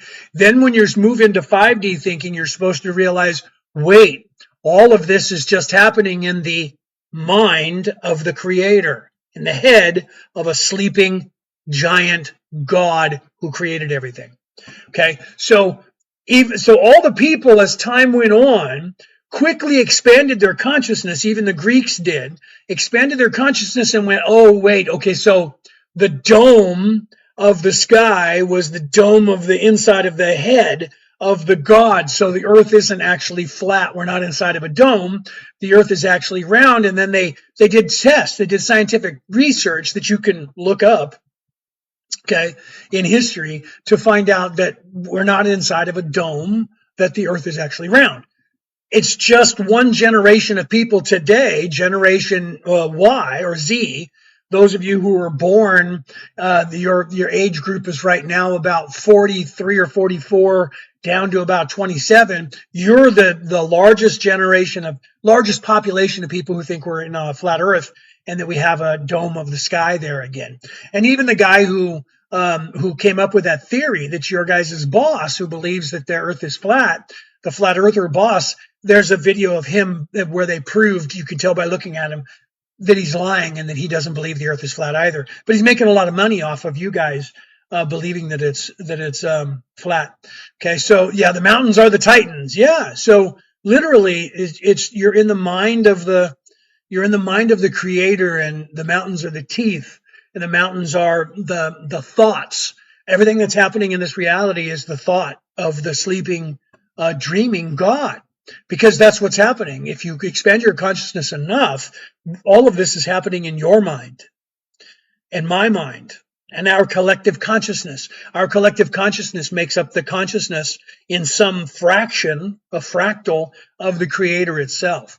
And that's the scary part. So we don't know if the creator is in the womb of something else, and that we're like in the mind of what we don't even know what we're in the mind of. We could be in the mind of a dog, or we're in the mind of a human, or we're in the mind of something bigger that's going to be born, or we are already born and have become something else. There are so many things in history that mirror that. You have the Big Bang Theory. Okay, you have the Big Bang. Yeah, in a nesting egg. Yes, it's a Russian nesting egg. In some very sense, like an onion, there's many layers to that, and we're smaller, smaller, smaller. We're the microcosm to the macrocosm.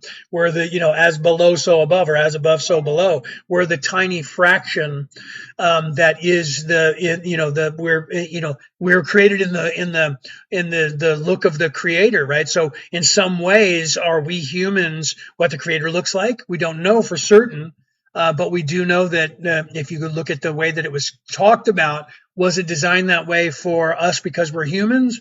Did we then write down how we were trying to expand our consciousness? We don't know, because the oldest scrolls we're finding this out now, that those stories came from a time of people who are no longer with us. So we're finding that out now, that there's different things, right? Can you ask Kelto where I come from in the universe? See that we all come from the same place. Where you physically came from, you're born here, but your soul came from another place. You know that. There's so many of us here that are from so many different places. You know the different names of the places that we were from, because all of the aliens that we know that are here are from them. So you're either a blue avian, or you're a Lyran, or you're a gray, or you're a Draco, or you're an Andromedan, or you're right. So are you blue? You have to figure that out. And that's just in the physicality anyways. That's just in the sixth dimension. Then there's another you that's in the 11th dimension that is from a different plane of existence, and you were created in a different place. And then there's, when you go up high enough, you're the creator. So where are you from? You're from the mind of the creator, right? Are all Orion's Draco? No, Draco is just like, that's like saying, are all humans Chinese? No, the majority of the people on this earth are Chinese. That doesn't mean that the whole planet is Chinese. So there's a lot of Draconians here on Earth, or in Earth. They're not walking around on top of it. Some of them are. Most of them are inside. But there's also a lot of Nordics inside there. So no, the Draconian race was created by the archangels, the archons, and the Agigi, just like the Lyrans were, just like all other physical races were. Right, reptilian and Chinese, I'm sure. Right, yeah, right. There's some of those too. I mean, it depends on how you look at that. If you look at the Asian people, they sort of look like a praying mantis, don't they? I mean, their eyes kind of reflect that mantis look. So where did that come from, right? I get motion sickness, laugh out loud, dragon, right? Yeah, right. So you have to realize that the beast was what that dragon was in the different cultures, right? So the aura borealis, the Oribus, was the dragon. The dragon of the North Sea was the dragon that encompasses the planet. The dragon that encompasses the planet, that idea and that story came from Tiamat, who was a dragon, and Tiamat is encompassing the planet because we're living in her skull. Okay, so thousands of years ago, the story was Tiamat was unalive, but she's not unalive. She's sleeping, and we're living inside of her mind. We're living in her head. So that would suggest that Tiamat was the creator god, but there was something besides that, because Tiamat was just the primordial ooze. So depending on where you're trying to go with it, if you're a 3D, if you're a man, you're going to want to say that there was a god that was a man, because you're a man, you're living in 3D. And if you're a woman looking for the sacred feminine, you're going to go back to the whole idea of the sacred feminine. So you're going to say, well, she was the one, she's the mother of creation. And you're going to go there, and because it's your battle of the sexes is in your ego, because you're living in physicality, right? Yeah, Apsu, yes, yeah, same. The word Apsu actually translates in many ways to that. So that's just, yes, you're right. Yeah, absolutely. So Lyndon, you have a little bit more education because you want to know the word Apsu. Yes. So Tiamat and Apsu, there's where you're getting the difference. You also have to look at, like, say, Enlil and Enki, right? You probably understand that reference, right? Enlil and Enki, that's ego and conscience. That's masculine and feminine, even though they were both men. It's the same as Gilgamesh, the story of Gilgamesh, right? So Enlil and Enki, if you look at Enlil and Enki and you study that, you'll find that one was always one was negative and self-serving, and the other one was not. And that's the dichotomy. So when you go to the underworld in the old ancient scrolls and the religions, they said the underworld didn't mean where the evil people resided. It meant the ego. So it was within you. The underworld was actually inside of you. So story of Gilgamesh, when he went into the underworld, he was actually searching himself to find the answers. And he did find the answers. When he looked within himself, he gained the secrets to the universe and immortality, but he was looking for it in the physical plane. So when he came back to his consciousness from looking within himself, he was then still looking for the fountain of youth in the physical, and he lost the knowledge, because you can't have that knowledge if you're self-serving. Do you see? So that's that story. And that story was supposed to be teaching children the same way Santa Claus is teaching children, that Gilgamesh and Santa Claus are no different. And in your mind, you're thinking Santa Claus is a cartoon and is a fable, but Santa Claus is actually the Christ. No different than Jesus, no different than Thor, no different than Marduk, no different than Moses. That was the Christ. They were the Christos, right? But most people don't know that. Yeah, right. There you go, Lyndon, right? Gilgamesh, Inanna, masculine, feminine, right?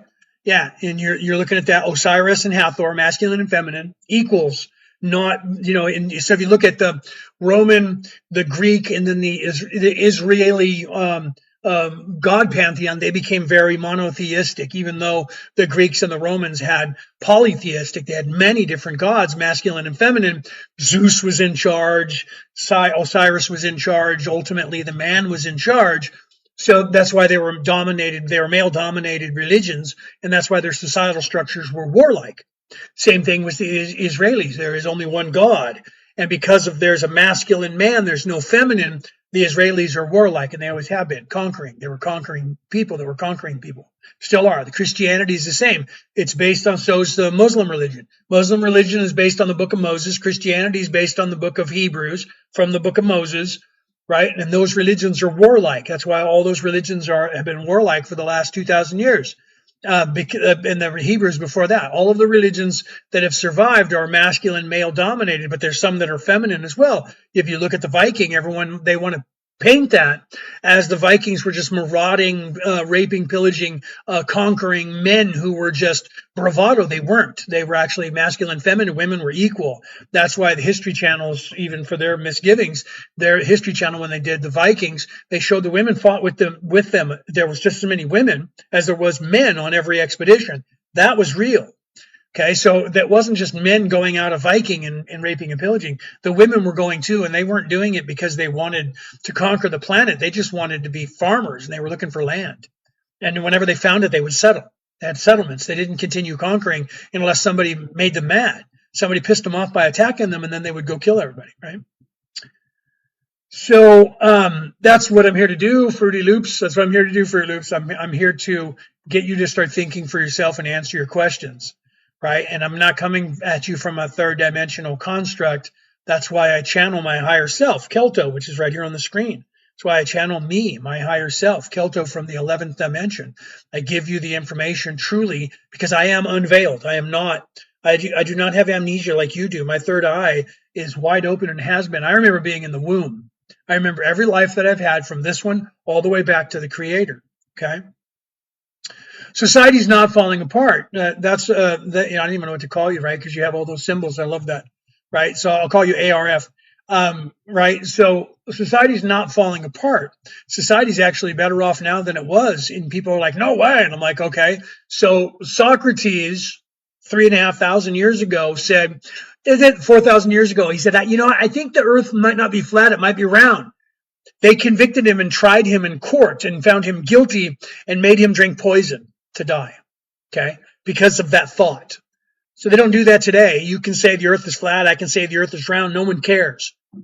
Okay, when he was alive, that's how bad things were. If you said the wrong thing, you got unalived.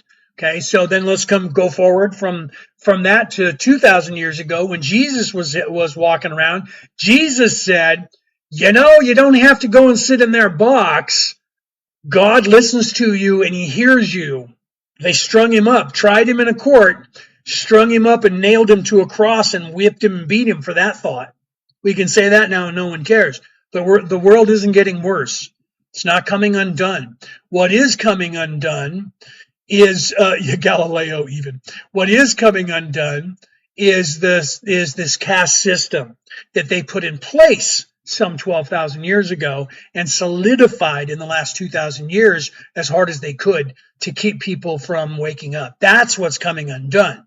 So our societal structure appears from a physical standpoint to be having problems. And why is that? Because it has growing pains. Because what's happening is people are waking up. People like me are telling you what's going on and getting you to start thinking for yourself, and you're asking questions.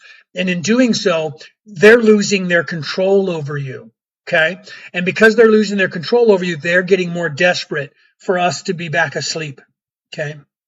Yeah, people create their own world, right? So your focus, that goes back to that. Your focus determines your reality, right? Why poor Joan of Arc? Well, again, Joan of Arc was sent for the sacred feminine as an example to save the people of France. And what did they do? They tried her, convicted her, and executed her because she freed the country, because she wouldn't bow to men. She was a sacred feminine, reenacting the sacred feminine once again, so that history remembers her now as a sacred feminine, the same way that history remembers Mary Magdalene, the same way history remembers Tiamat now, is starting to remember the Sophia, starting to remember and forgetting about error. By the way, errors in the Book of Truth, there was a female who created the earth, and her name was Error. It's where we get the word error from, because Error made the mistake of creating the humans, thinking she could create the humans as good as God, and created infallible. And that's also an allegory. It's not true.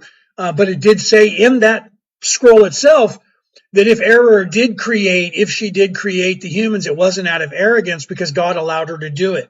That was the same story that you were supposed to get, or the same message you were supposed to learn as the Garden of Eden, right? So God is either a moron, or God put the temptation in front of the humans because God wanted the humans to have that freedom.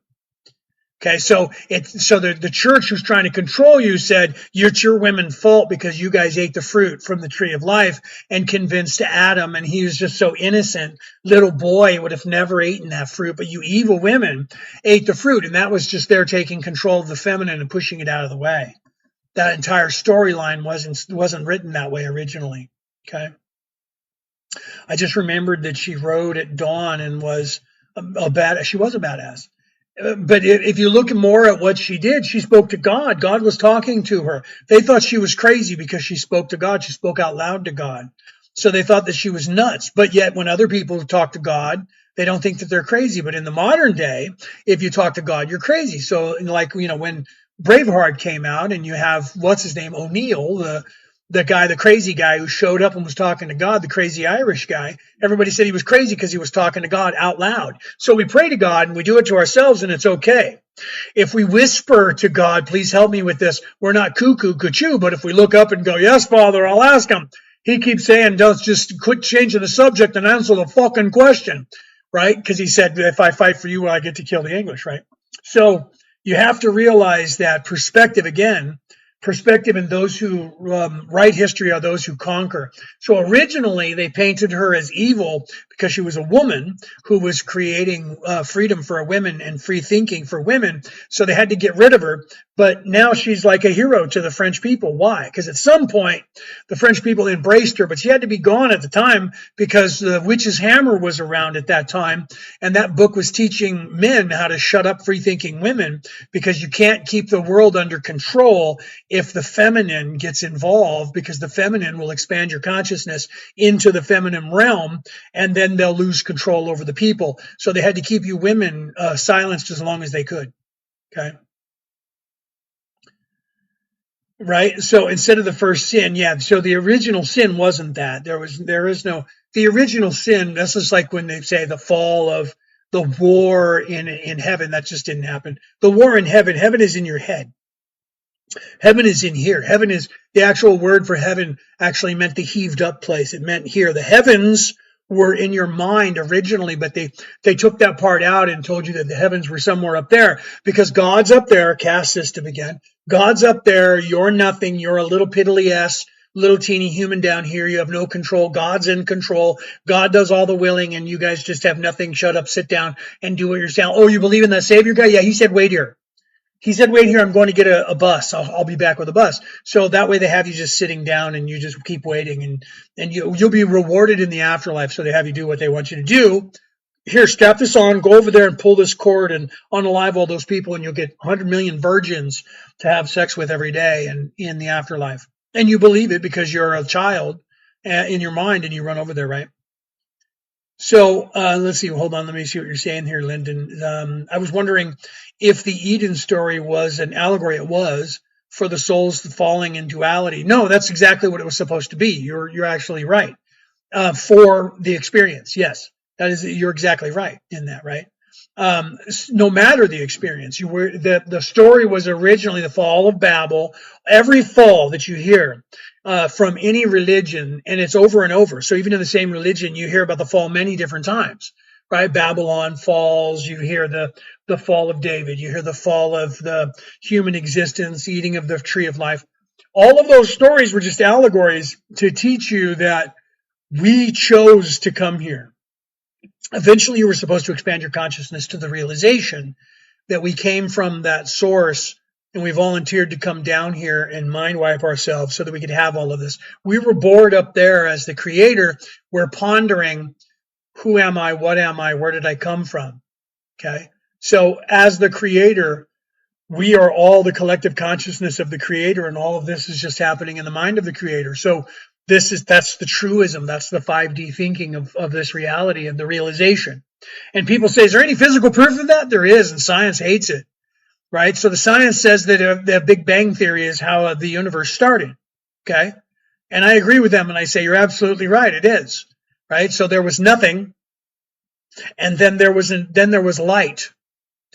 And then everything came out of that. There was an explosion of light and everything came out of that.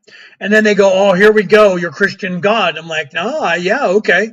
As above, so below. It's your guys' idea. You said there is nothing and there was a big bang, and the big bang was light. And then they go, yes. And so there was an explosion of light, and all things evolved out from that. So in the story that is more older and ancient than your science, said that there was nothing, and then God said, let there be light, and there was an explosion of light and everything came out of that. And people were like, oh, here we go. Well, that could have just been made up. Well, hold on, because that theory got here before your theory of the Big Bang got here. And then if you don't believe that, I say this to you, and I say this to every scientist, and scientists know, and they go, oh, crap. They roll their eyes and they try to look away. Okay, I say this. You believe that there was a Big Bang. There was nothingness. Then there was something, you don't know what started it, but there was nothing, and then there was an explosion of light, and the entire universe evolved out of that. So the ancient religions say that there was nothing, and then there was an explosion of light, and everything evolved out of that. Okay, so on that, you guys' theory, the best one you can come up with is the creation story according to these ancient religions. But if you want proof of that, and you guys can Google this, if you want proof of that, go onto YouTube and watch the video of spermiation. Watch what happens when a sperm cell reaches the egg. Wiggle, wriggle, wriggle, wriggle, wriggle, wriggle, wriggle, wriggle, and then touches that egg and goes wriggle, wriggle, wriggle, wriggle, wriggle, wriggle, wriggle, wriggle, wriggle, wriggle, and gets inside. And the second that it gets inside, the tail comes off, and there's an explosion of light. A little teeny tiny microscopic Big Bang. As below, so above. As within, so without. There's a little teeny explosion of light that goes, and they filmed it. And guess what happens? Then all life expands out of that nothingness from the point of that light. All life starts, and it expands. As above, so below. As within, so without. Okay? And cellular division, one cell turning into two cells, starts with one cell replicating itself on the inside and duplicating itself, all the particles and all the mass on the inside, all of the little teeny quarks and neurons and protons and electrons all double themselves, and then they all move over to one side, and then that side starts to grow, and it keeps going, and it keeps going, and pretty soon there's a black hole there where all of this stuff is being sucked out over to the other side where no one knows where that goes, and eventually that hole collapses like a black hole collapsing, and picking, now you have two identical universes, souls, cellular structures that then divide again and again and again and again, and guess what? When you look at that from the top down, the tree of life starts out as a single cell and turns into 2 and then 4 and then 8 and then 32 and then on and on and on and on to the tree of life. Wait a minute. The ancient guys talking from God said that that's how the universe happened, and the science today says that's how the universe happened, and they say there is no God, but God told some dude 10,000 years ago that this is how it happened. And it's the same scientists that filmed spermiation and how I got here from a single egg with a sperm that went through it and a ball of light and then cellular replication over and over and over until it became me inside the womb of a female in the darkness floating around in a primordial ooze. Wait, what? Hold on, man. Okay. Think about that. Research flat earth, researching if you want. Yeah, flat. There is no flat earth, bro. The earth is not flat, Josh. The earth is not flat. We covered that already. If you were here, you got here late. I already covered that. The earth is not flat. There's only one group of people on this planet who think that, and that's the people between 22 and 44 years of age. And not all of them, but you're one of them. And if you're older than that, it's because you're watching videos by people who are lying to you. Okay? The flat earth theory comes from, right? I heard of July 19th. The flat earth theory comes from the idea that you're living in the head of the sleeping giant God. That's where that whole thing comes from. Okay. So we're not living under a dome. No, we're not. The dome of the sky was, you can look this up. Look at the creation story from, let's just go to Marduk fighting Tiamat. That's what I was talking about. It's the ancient, oldest scroll known to mankind, except for the story of Adapa. Okay. The oldest scroll in the history of the world is the story of Adapa, and then the story of Gilgamesh and the story of the Enuma Elish. Okay, so that's not the only one, but this is one that several, the Viking pantheon, the Japanese, Chinese, many other worlds, there was a giant who helped create the universe. What's that? Archon? A Gigi? What's that? Archangel? What's that? What's those words? Look them up. Look up etymology of those words. Find out what they meant to the people who wrote them. There was a giant, Tiamat, who got in the way and had to be tamed. And Marduk showed up and unalived this goddess, and then took the skull, the head of the sleeping, not unalived, but sleeping God, and we're living inside of it. That's the dome of the sky. Look it up. That's where a theory of the dome of the sky came from. Okay? Was that we're living inside the skull of a sleeping God. Hold on, I have to answer this. I wish my wife was out here to take care of this, but I'll have to answer this while I'm live. Hold on one second. Hello? Hey, mate. Dave from Bergen Plumbing. Hi, how you doing? Good. I'm just on my way up to you now, okay? All right, roger that. Just go ahead and knock on the door when you get here, all right? All right, see you soon. All right, thank you. Okay, so I'm gonna have to get off the live because we have a plumber coming here, and my wife, who is home, is probably sleeping now, so she can't answer the door and let the guy in. So I'm gonna have to end the live. I will be back live though. I'll come back. It's 11:45 right now. So if you guys are interested, hang out. I'll be back probably however long it takes him, because we have a leak in our commode here, so we're gonna have him take a look at it and fix that. When he's done, I'm going to go back live, so it'll probably be in about an hour, right? It's quarter to 11 in the morning in New South Wales, Australia, currently. I don't know where you guys are in the world, but I will be back live in about an hour, maybe an hour and a half, okay? So if you guys are interested in continuing this conversation and you want to ask some more questions, hit that button so that you know when I go live. And I'm going to go back live again today in a couple hours, okay? So as soon as he's done fixing this, if it takes him 10 minutes, I'll be back live, but it'll probably take him more than that. He's on his way here now, and then we'll have that taken care of once we get that done, because there's a water that's running there and a little bit of a leak, so he should be here any second. So I'm going to go ahead and end this live now, and then I'll be back live a little bit later today. So if you guys are still up, depending on where you are in the world, if you're still awake, just, follow Merlin and Maeve, and then know when I go live, you guys can pop back in and ask questions. If you didn't get to ask a question, or I didn't get to see your question and answer it, please come back and ask me the question, and I'll answer that for you. Okay. So we're living under a dome. Yeah. So we're not. There is no dome there. There is no dome there. That was the dome. This is the dome. It's your mind. Okay. So you're not living. There's no dome there. All of that's not true.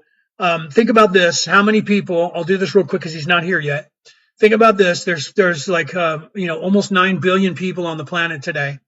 For NASA to lie to the whole world, they would have to control every single military person in the history of the world that flew, every single aviator that flew anywhere in the world, every single one that flies commercially, plus every space program for every single government, plus every politician in every government, plus every military personnel in every government, all the stewardess, all the mechanics, everybody, everywhere, which would suggest that half of the population of this earth, somewhere around 4 billion people, are lying to you. 4 billion people. Okay? For what reason? Because they want money. They got money anyway. They got money anyway. They're not gaining anything by faking and showing you fake things. They're not getting anything. Okay? They were already. So literally what you're saying is that there's a cover-up so cool that half of us know about it. That means if you're on a bus and there's 30 people there, 15 of them know and are in on it, and they're lying to you. Okay? You go to a football game and there's 70,000 people, 20,000 people, 28,000, 25,000 people know that the earth is flat and they're lying to you. Okay? That is, you can't keep 20 people shut up. There's no way you could get half of the population to forever shut up about it. The only thing that you guys have is like one guy who said he went to space and then said he didn't go to space. And you have one guy from the 1700s who said that he saw the ice field because the firmament didn't make him go right. Okay? You don't have any proof. If half of the planet was lying, you guys could go out there because they have to identify which of us isn't affected by the firmament. And then they have to pay us off to shut up. So they have to constantly, every time somebody's born, they have to go, can they see it? Can they go out and find the ice thing and tell people about it and take pictures of it? They can. Get them into the program, get them shut up, pay them off. Okay, not everybody is evil. So not everybody's going to take the payoff. Only 14% of the population is in fact self-serving. So you can't get 50% of everybody who is not self-serving to keep that secret. You can't get 50% of self-serving people to keep a secret. Okay.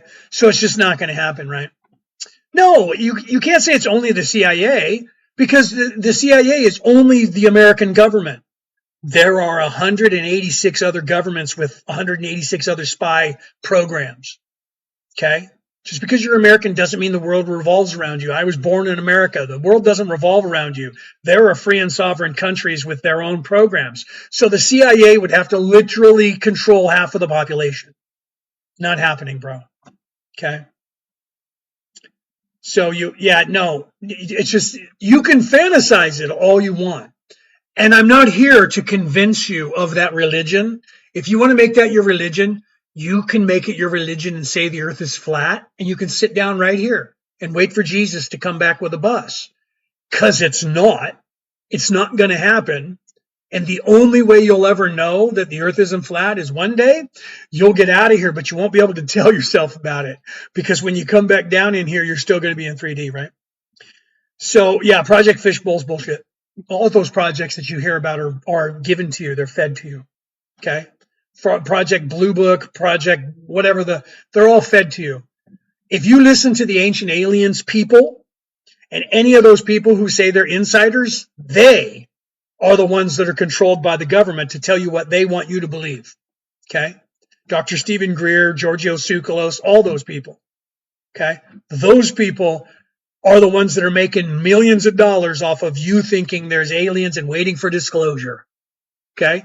Because somehow you need the American government to tell you aliens exist for them to actually exist. That's the same reason you're the same person who believes the earth is flat, because you think the American government has to tell you that the earth is flat, and they're lying to you and saying that it's round. Again, you're asking permission from your slave owners. So you're enslaving yourself. It's a psyop. You're enslaving yourself with the idea of thinking that the American government needs to admit it to you or it's not real. That's a form of slavery. You're giving them the power to, you're literally saying aliens don't exist until they tell us that they're going to exist. We're going to make them tell us that they're real. Why do you need them to tell you they're real for them to be real? That's like saying the sky's not really blue unless the American government tells me it's blue. I'm not really free unless the American government tells me I'm free. All right, guys, I love you. I have to go because I hear a vehicle pulling up. Okay, so yeah, right. 50% of the sheep are torn from the secret. Yeah, bro. You want that to be your religion? Keep after it. I got to go because the guy's here. All right. So I'll be back when the guy's gone. I'll come back live and we can still argue this point even more if you guys are still interested. If you have other spiritual questions that actually mean something, ask me and I'll tell you about it. But yeah, the earth's just not flat. All right, guys, I got to go. I love you guys. Well, if I pause, it'll only pause for like 5 minutes and then it's going to shut down anyways. Otherwise, I would just pause it. I'll have to keep coming over and turning it on, turning it off. It's easier for me to just, yeah, I know. And then you guys can keep tapping for me, right? But I don't know how long it's going to be. So I will be back live. Okay. So I'll be back as soon as I can. All right, guys, have a good day. I'll be right back in about an hour. All right. Hopefully less.